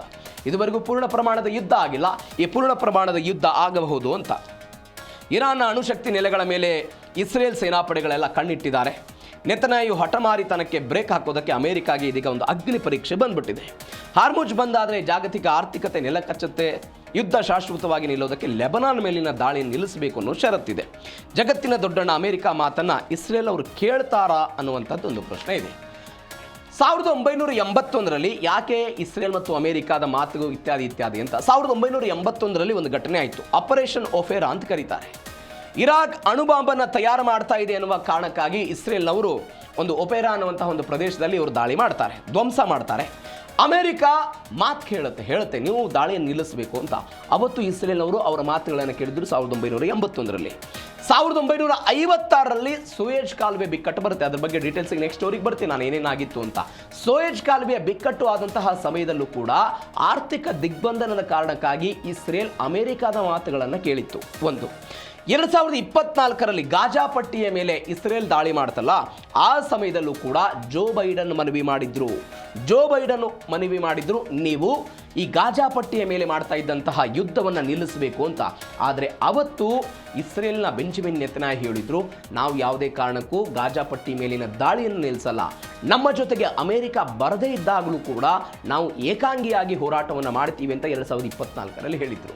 ಇದೀಗ ಅಮೆರಿಕ ಲೆಬನಾನ್ ವಿಚಾರದಲ್ಲಿ ಮತ್ತೆ ಮಧ್ಯಸ್ಥಿಕೆ ವಹಿಸ್ತಾ ಇದೆ. ಲೆಬನಾನ್ ಮೇಲಿನ ದಾಳಿಯನ್ನು ತಡೆಯುವ ಪ್ರಯತ್ನವನ್ನು ಅಮೆರಿಕ ಮಾಡ್ತಾ ಇದೆ.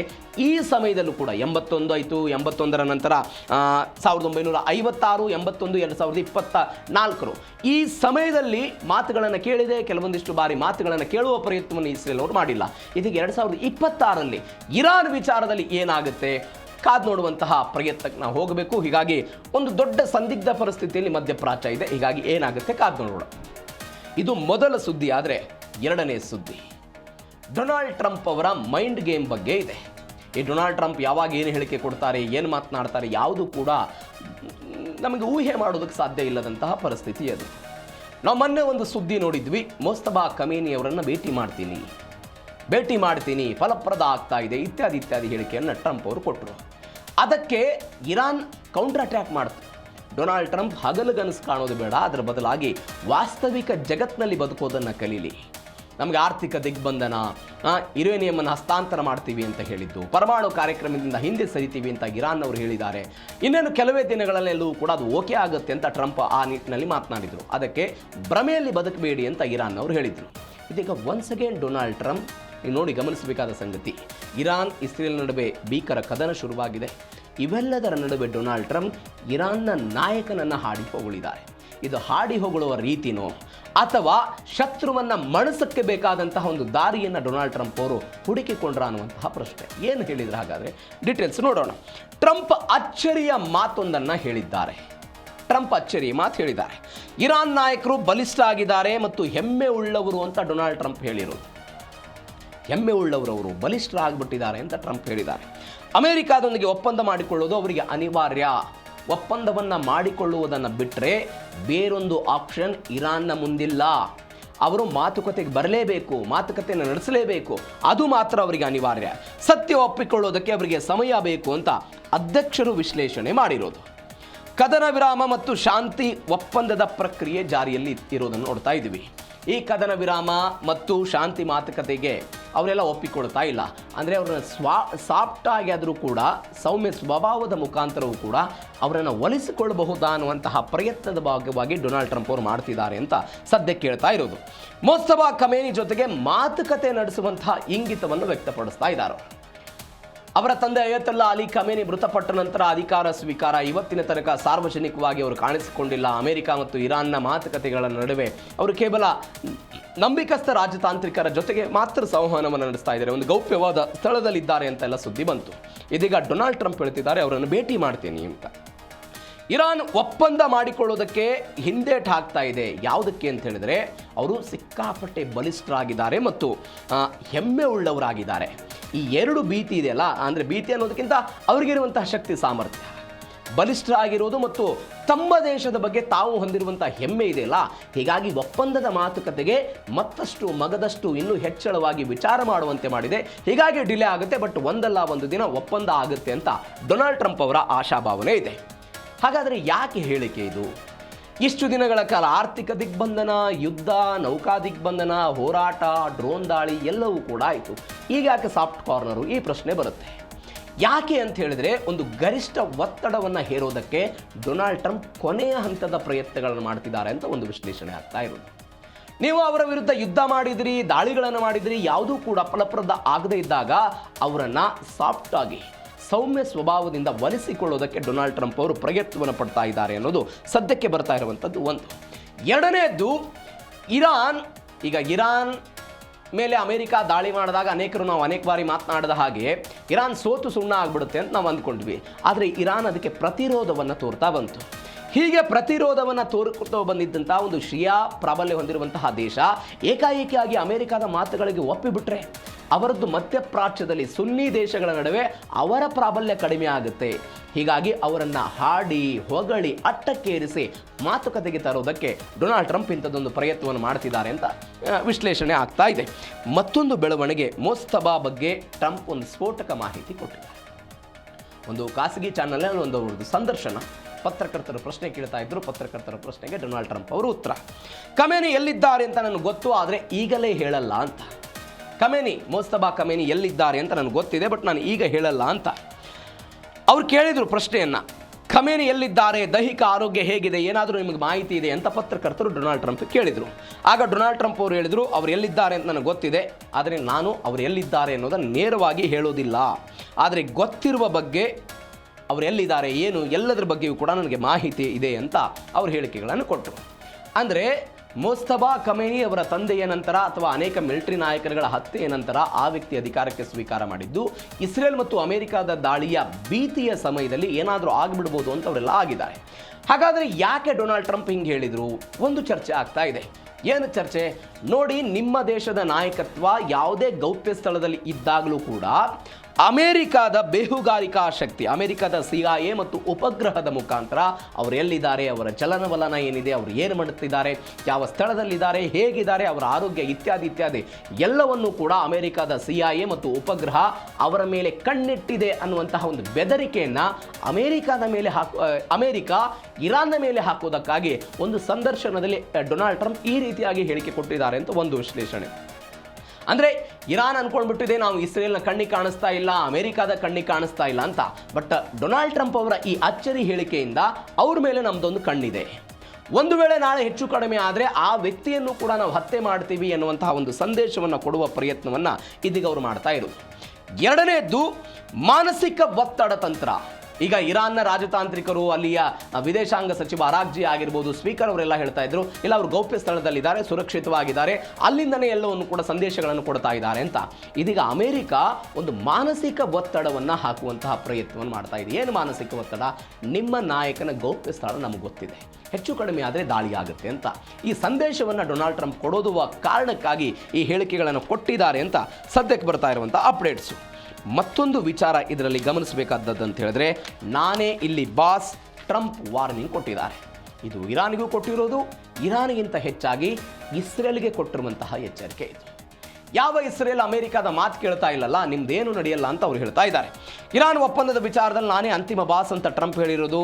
ಅಮೆರಿಕದ ನಿರ್ಧಾರವನ್ನು ಇಸ್ರೇಲ್ ಪ್ರಧಾನಿ ಒಪ್ಪಬೇಕು ಅಂತ ದೊಡ್ಡಣ್ಣ ಹೇಳಿದ್ದಾರೆ. ನೇತನ್ಯಾಹುಗೆ ದಾಳಿಯನ್ನು ತಕ್ಷಣವೇ ನಿಲ್ಲಿಸಬೇಕು ಅಂತ ಒಂದು ಖಡಕ್ ಸೂಚನೆಯನ್ನು ಡೊನಾಲ್ಡ್ ಟ್ರಂಪ್ ಅವರು ಕೊಟ್ಟಿದ್ದಾರೆ. ನೇತನ್ಯಾಹು ಅವರಿಗೆ ನೇರ ಸಂದೇಶ ಕೊಟ್ಟರು. ಈ ನೇರ ಸಂದೇಶದ ಭಾಗವಾಗಿ ಅವರು ಈ ಎಲ್ಲ ಹೇಳಿಕೆಗಳನ್ನು ಕೊಟ್ಟಿದ್ದನ್ನು ನೋಡ್ತಾ ಇದ್ದೀವಿ. ನಾನೇ ಅಂತಿಮ.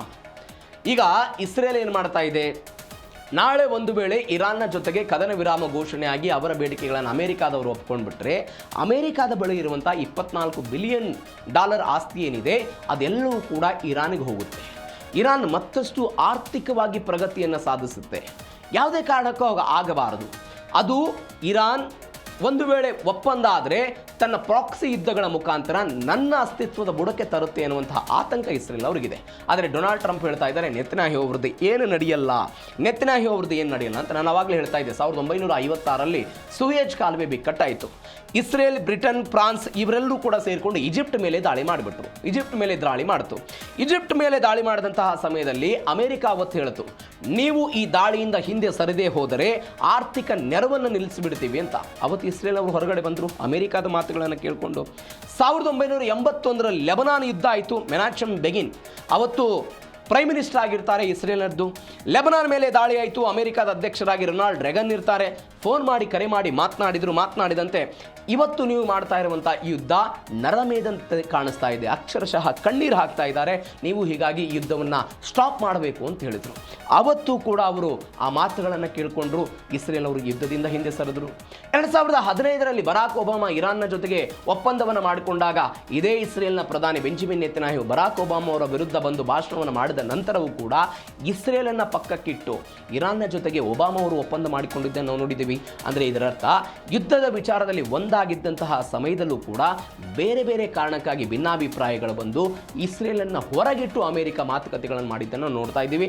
ಅಮೆರಿಕದ ಮಾತುಗಳಿಗೆ ಬಾಗಿ ಇಸ್ರೇಲ್ ಕೂಡ ನಡೆದುಕೊಂಡಿದ್ದನ್ನು ನೋಡ್ತಾ ಇದ್ದೀವಿ. ಮತ್ತೊಂದು ಬೆಳವಣಿಗೆ ಇದರಲ್ಲಿ ಹಳಿ ತಪ್ಪಿಸ್ತಾ ಇದೆಯಾ ಇಸ್ರೇಲ್ ಅನ್ನುವಂಥದ್ದು ಒಂದು ಪ್ರಶ್ನೆ ಇದೆ.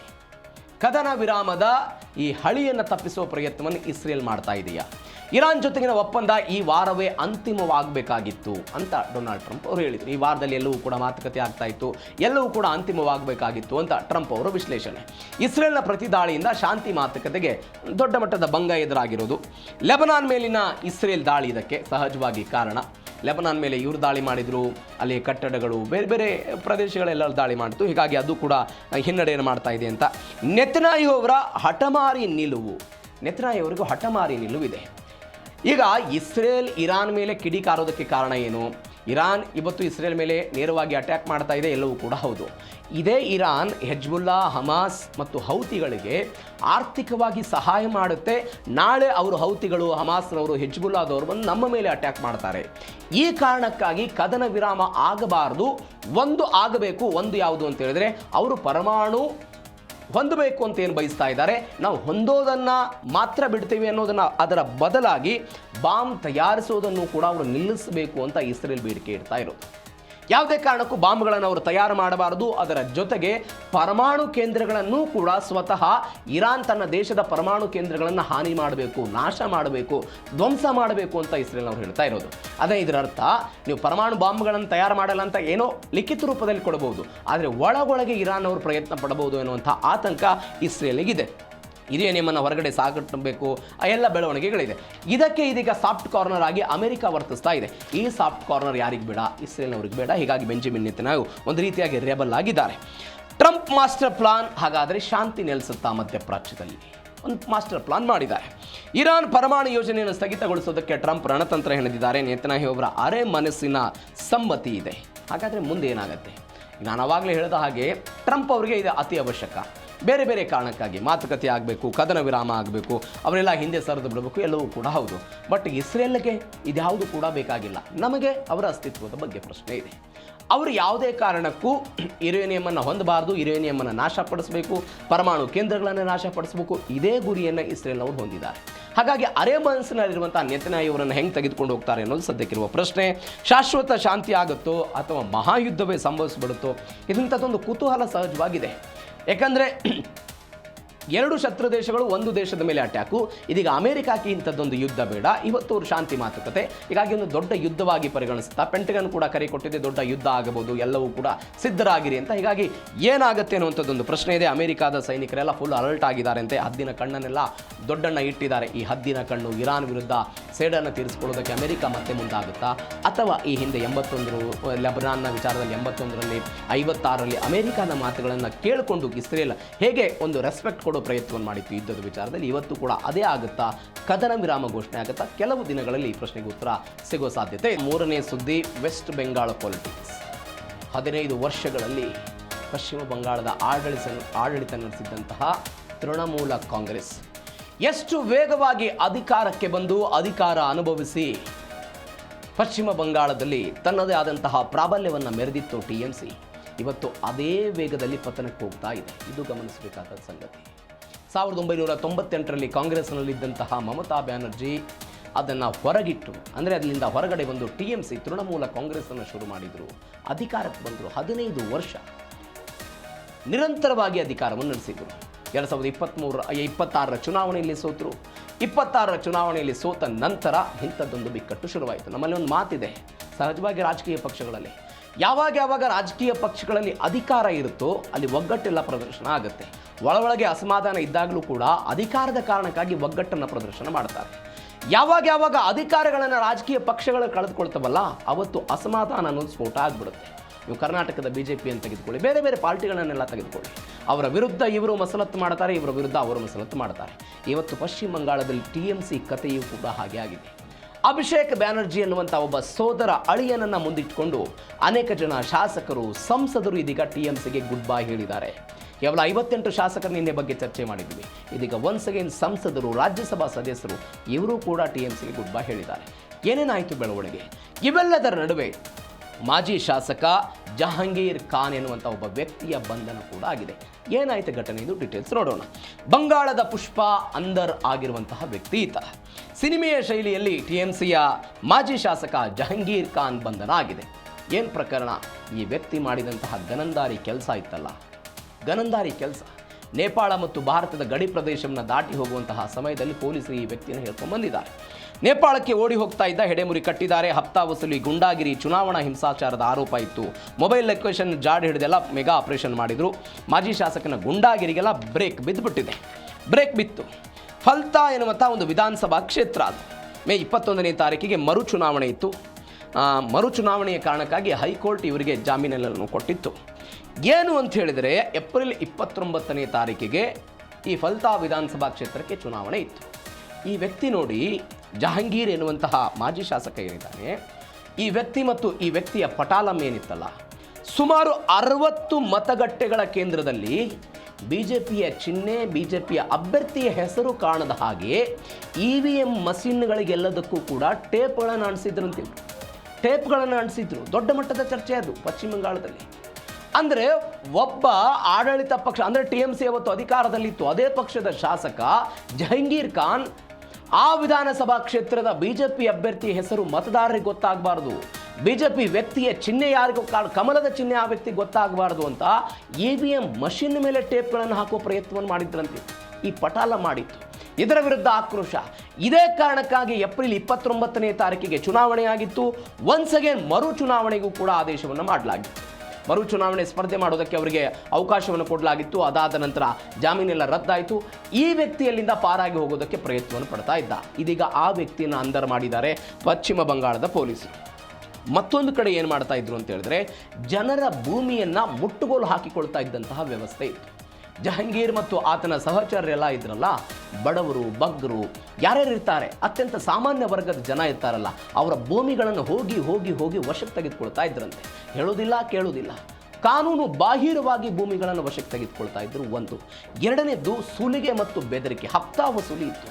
ಜಹಾಂಗೀರ್ ಎನ್ನುವಂಥ ಈ ವ್ಯಕ್ತಿಗೆ ಹೆಸರಲ್ಲಿ ಹಪ್ತಾ ವಸೂಲಿಗಳಾಗ್ತಾ ಇತ್ತು ಈ ವಿಧಾನಸಭಾ ಕ್ಷೇತ್ರದಲ್ಲಿ. ಈ ವ್ಯಕ್ತಿ ಬಂಧನ ಆಯ್ತಲ್ಲ, ಈ ಪ್ರಕರಣಗಳಲ್ಲಿ ಆ ವಿಧಾನಸಭಾ ಕ್ಷೇತ್ರದ ಜನ ಹೋಗಿ ಈ ಜಹಾಂಗೀರ್ ಖಾನ್ ಎನ್ನುವಂತಹ ಈ ವ್ಯಕ್ತಿಯ ಕಚೇರಿ ಮೇಲೆ ಹೋಗೆಲ್ಲ ದಾಳಿ ಮಾಡಿದ್ರು. ಆ ಪರಿಪ್ರಮಾಣದಲ್ಲಿ ಆಕ್ರೋಶ ಇತ್ತು. ಆ ವ್ಯಕ್ತಿಯ ಬಂಧನ ಇವತ್ತು ಪಶ್ಚಿಮ ಬಂಗಾಳದಲ್ಲಿ ಆಗಿದೆ. ಆ ಮುಖಾಂತರ ಒಂದು ಮಹತ್ವದ ಬೆಳವಣಿಗೆಯಲ್ಲಿ ಆಗಿರೋದು. ದೀದಿಗೆ ಸುಖೆಂದು ರಾಜೀನಾಮೆ ಶಾಕ್. ನಿನ್ನೆಯಷ್ಟೇ ನಾವು ನೋಡಿದ್ವಿ. ನನ್ನ ಮನಸ್ಸು TMC ಇಲ್ಲ, ದೈಹಿಕವಾಗಿ ಮಾತ್ರ ನಾನು ಇದ್ದೀನಿ ಅಂತ ಆ ವ್ಯಕ್ತಿ ಹೇಳಿಕೆ ಕೊಟ್ಟಿದ್ರು. ಒಂದು ದಿನ ಕಳೆದು ಬೆಳಗಾಗುವಷ್ಟರಲ್ಲಿ ಇದೀಗ TMCಗೆ ಗುಡ್ ಬೈ ಹೇಳಿದ್ದಾರೆ. ಮಮತಾ ಬ್ಯಾನರ್ಜಿ ಆಪ್ತ ಸಂಸದ ಸುಖೆಂದು ಶೇಖರಾಯ್ ಔಟ್ ಆಗಿರೋದು. ರಾಜ್ಯಸಭಾ ಸ್ಥಾನಕ್ಕೆ ಅವರೆಲ್ಲ ಗುಡ್ ಬೈ ಹೇಳಿಬಿಟ್ಟಿದ್ದಾರೆ. ಪಕ್ಷದ ಭ್ರಷ್ಟಾಚಾರದಿಂದ ನಾನು ಬೇಸತ್ತು ಹೋಗ್ಬಿಟ್ಟಿದ್ದೀನಿ. ಅಭಿಷೇಕ್ ಬ್ಯಾನರ್ಜಿಯವರ ಆ ನಡೆ, ಅದಾದ ನಂತರ ಪಕ್ಷದ ಆಂತರಿಕ ವಲಯದಲ್ಲಿ ಪ್ರಜಾಪ್ರಭುತ್ವ ವ್ಯವಸ್ಥೆ ಅನ್ನೋದಿಲ್ಲ, ಪ್ರಶ್ನೆ ಮಾಡೋದಕ್ಕೆ ಅವಕಾಶಗಳಿಲ್ಲ, ಸರ್ವಾಧಿಕಾರಿ ಧೋರಣೆಗಳೆಲ್ಲವೂ ಕೂಡ ಇದೆ. ಹೀಗಾಗಿ ಯಾವುದೇ ಕಾರಣಕ್ಕೂ ನಾನು TMCಯಲ್ಲಿ ಇರಲ್ಲ ಅಂತ ಅವರೆಲ್ಲ ಶಪಥ ಮಾಡಿದ್ರು. ಹೀಗಾಗಿ ತೃಣಮೂಲ ಕಾಂಗ್ರೆಸ್ಸನ್ನು ಬಿಟ್ಟು ಆ ವ್ಯಕ್ತಿ ಹೊರಗೆ ಬಂದಿದ್ದಾರೆ. ವ್ಯಾಪಕ ಭ್ರಷ್ಟಾಚಾರ ಇತ್ತು.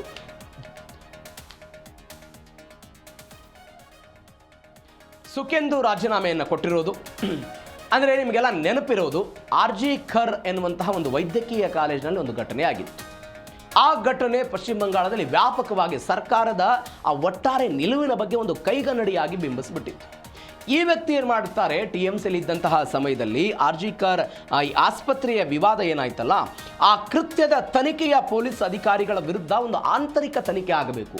ಪೊಲೀಸ್ ಅಧಿಕಾರಿಗಳೇ ಈ ಕೃತ್ಯದಲ್ಲಿ ಅಡ್ಕೊಂಡು ಬಿಟ್ಟಿದ್ದಾರೆ, ಅವರ ವಿರುದ್ಧವೂ ಕೂಡ ಒಂದು ಆಂತರಿಕ ತನಿಖೆ ಆಗಬೇಕು ಅಂತ ಈ ಸುಖೆಂದು ಅವರೆಲ್ಲ ಒತ್ತಾಯ ಮಾಡಿದರು.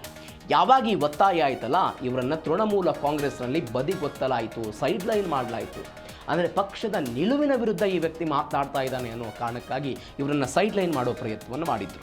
ಐತಿಹಾಸಿಕ ಜನಾದೇಶಕ್ಕೆ ನಾವು ಗೌರವ ಕೊಡ್ತಿದ್ದೀವಿ ಅಂತ ಇವರು ಹೇಳ್ತಾ ಇರೋದು ಈಗ. ಅಂದರೆ 203 ಸ್ಥಾನಗಳನ್ನು ಗೆಲ್ಲೋದಕ್ಕೆ ಪಶ್ಚಿಮ ಬಂಗಾಳದ ಮತದಾರರು ಕಾರಣ ಆಗಿದ್ದಾರೆ.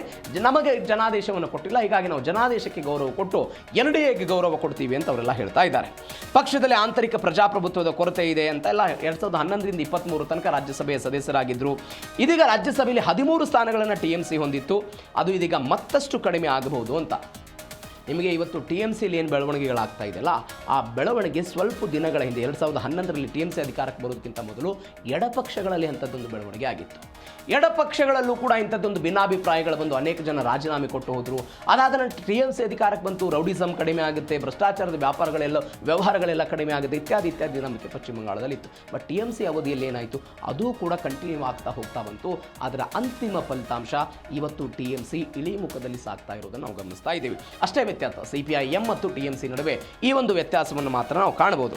ಮತ್ತೊಂದು ಏನು ಅಂತ ಹೇಳಿದ್ರೆ, ಪಶ್ಚಿಮ ಬಂಗಾಳದ ಈ ಚುನಾವಣೆಯ ವಿಚಾರದಲ್ಲಿ ಸದ್ಯಕ್ಕೆ ಆಗ್ತಾ ಇರೋದು, ದಿಲ್ಲಿಯಲ್ಲಿ ದೀದಿಗೆ ಮಹಾಪೆಟ್ಟು ಬಿದ್ದುಬಿಟ್ಟಿದೆ.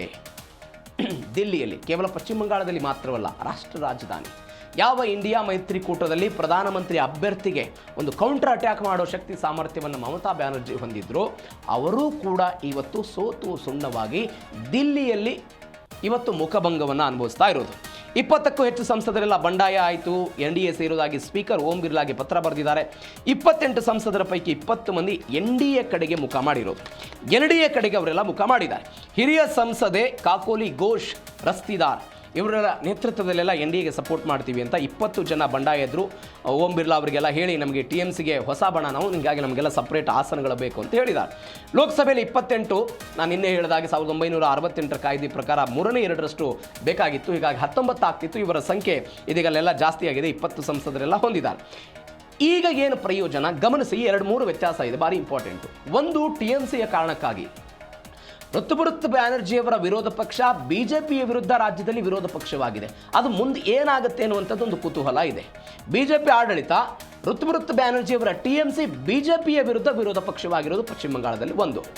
ಇದರ ತದ್ವಿರುದ್ಧವಾಗಿ ಇದೇ TMCಯ ಸಂಸದರು 20 ಜನ ಹೊರಗಡೆ ಬಂದು NDAಗೆ ಇವತ್ತು ಸಪೋರ್ಟ್ ಮಾಡ್ತಾ ಇರೋದು, ಇದು ಗಮನಿಸಬೇಕಾದ ಸಂಗತಿ. ವಿರೋಧ ಪಕ್ಷವಾಗಿ BJP ವಿರುದ್ಧ ಪಶ್ಚಿಮ ಬಂಗಾಳದಲ್ಲಿ, ಅದೇ ರೀತಿಯಾಗಿ TMC NDA ಸಪೋರ್ಟಿಗೆ ಬಂದಿದೆ. ಇದರಿಂದ BJP ಕೈವಾಡ ಇದೆ, ಇತ್ಯಾದಿ ಚರ್ಚೆ ಆಗ್ತಾ ಇದೆ. ಯಾಕೆ ಇದಕ್ಕೆ ಪುಷ್ಟಿ ಅನ್ನುವಂತೆ, ನೀವು ಕಳೆದ ಸೆಷನ್ನಲ್ಲಿ BJPಯವರು ಒಂದು ಬಿಲ್ಲನ್ನು ತೆಗೆದುಕೊಂಡು ಬಂದರು. ಮಹಿಳಾ ಮೀಸಲಾತಿ 33% ರಿಸರ್ವೇಷನ್ ಕೊಡಬೇಕು ಅಂತ. ಅವರಲ್ಲಿ ಬಹುಮತ ಇಲ್ಲದೆ ಆ ಬಿಲ್ ಪತನ ಆಗಿದ್ದನ್ನು ನೋಡಿದ್ದೀವಿ. ರಾಜ್ಯಸಭೆಯಲ್ಲೂ ಕೂಡ ಇರಲಿಲ್ಲ, ಲೋಕಸಭೆಯಲ್ಲೂ ಕೂಡ ಇರಲಿಲ್ಲ, ಹೀಗಾಗಿ ಅದು ಪತನ ಆಯಿತು. NDA 293 ಹೊಂದಿದೆ, ಇದೀಗ ಅದರ ಸಂಖ್ಯೆ ಜಾಸ್ತಿ ಆಗ್ತಾ ಇದೆ.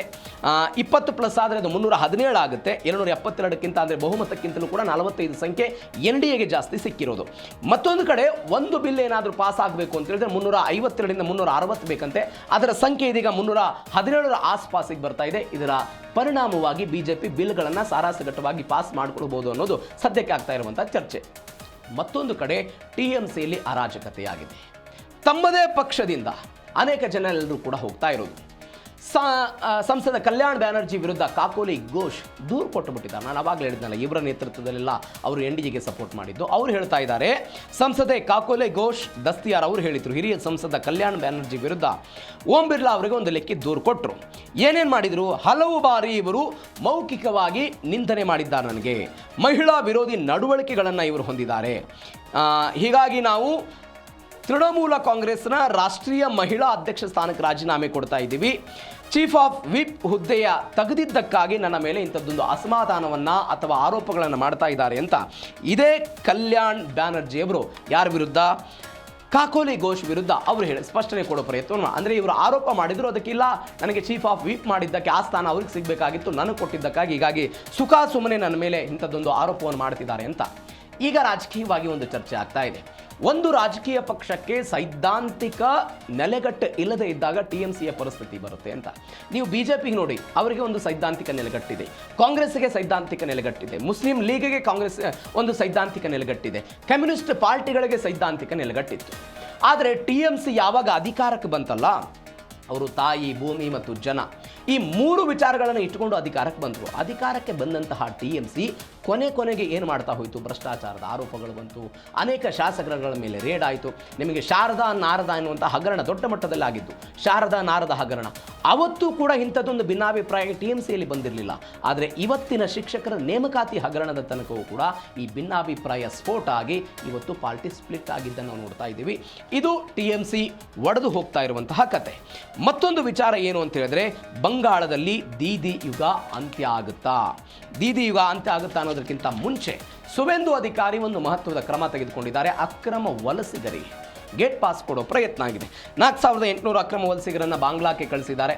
ಅವ್ರ ಹಿಂದೆ ಅದಕ್ಕಾಗಿ ಶಪಥ ಮಾಡಿದ್ದರು, ನಾವು ಹೊರಗೆ ಆಗ್ತಾಯಿದ್ವಿ, ಅವ್ರನ್ನೆಲ್ಲ ಜೈಲಿಗಲ್ಲಿ ಇಡಲ್ಲ, ಸುಮ್ಮನೆ ನಮ್ಮದೇ ತೆರಿಗೆ ಹಣದಲ್ಲಿ ಅವ್ರಿಗೆ ಊಟವನ್ನು ಕೊಡಬೇಕು, ಕಾನೂನಾತ್ಮಕವಾಗಿ ಪ್ರಕ್ರಿಯೆ ಇಲ್ಲ, ಅವರನ್ನು BSFಗೆ ಹಸ್ತಾಂತರ ಮಾಡಿ ಗಡಿಯನ್ನು ದಾಟಿಸ್ತೀವಿ ಅಂತೆಲ್ಲ ಹೇಳಿದರು.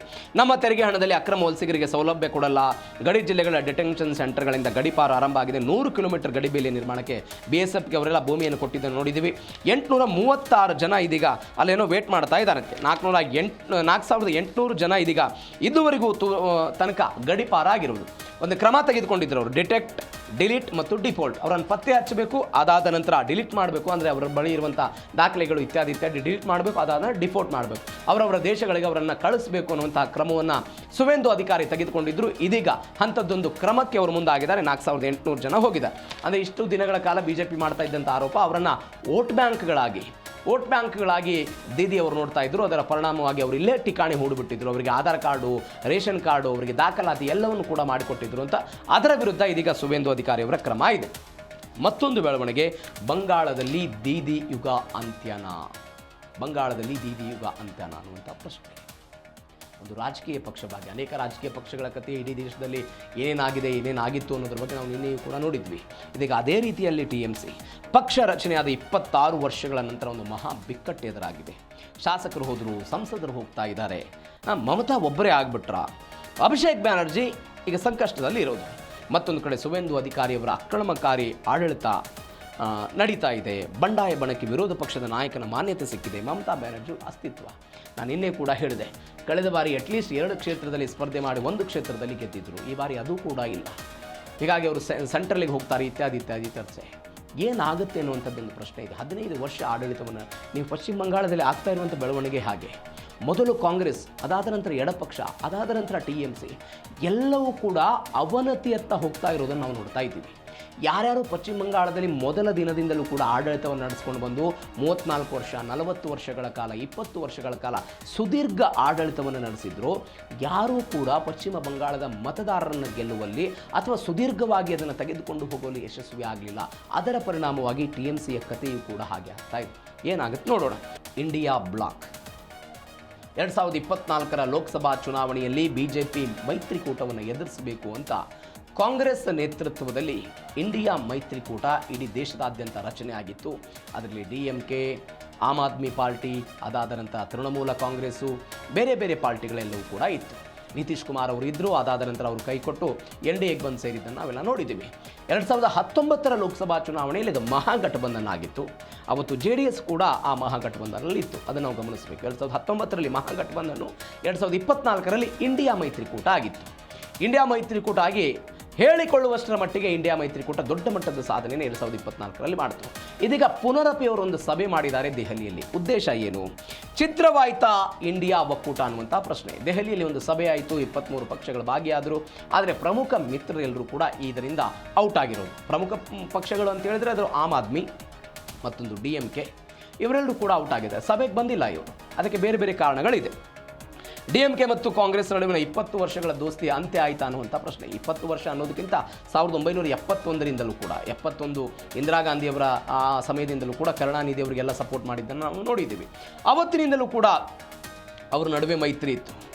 ಅಂದರೆ ಯಾವಾಗ ಕಾಂಗ್ರೆಸ್ I ಮತ್ತು ಕಾಂಗ್ರೆಸ್ R ಅಂತ ಇಬ್ಬಾಗ ಆಗಿತ್ತಲ್ಲ, ಈ ಕಾಂಗ್ರೆಸ್ I ಮತ್ತು ಕಾಂಗ್ರೆಸ್ R ಅಂತ ಇಬ್ಬಾಗ ಆದಂತಹ ಸಮಯದಲ್ಲಿ ಅವತ್ತೇನಾಯಿತು ಪರಿಸ್ಥಿತಿ ಅಂತ ಹೇಳಿದರೆ, ಅನೇಕ ಜನ 1969ರಲ್ಲಿ ಈ ಇಬ್ಬಾಗ ಆಯಿತು. ಇಬ್ಬಾಗ ಆದ ನಂತರ ಬಹುಮತಕ್ಕೆ 263 ಬೇಕಾಗಿತ್ತು. 45 ಸ್ಥಾನದ ಕೊರತೆ ಇತ್ತು.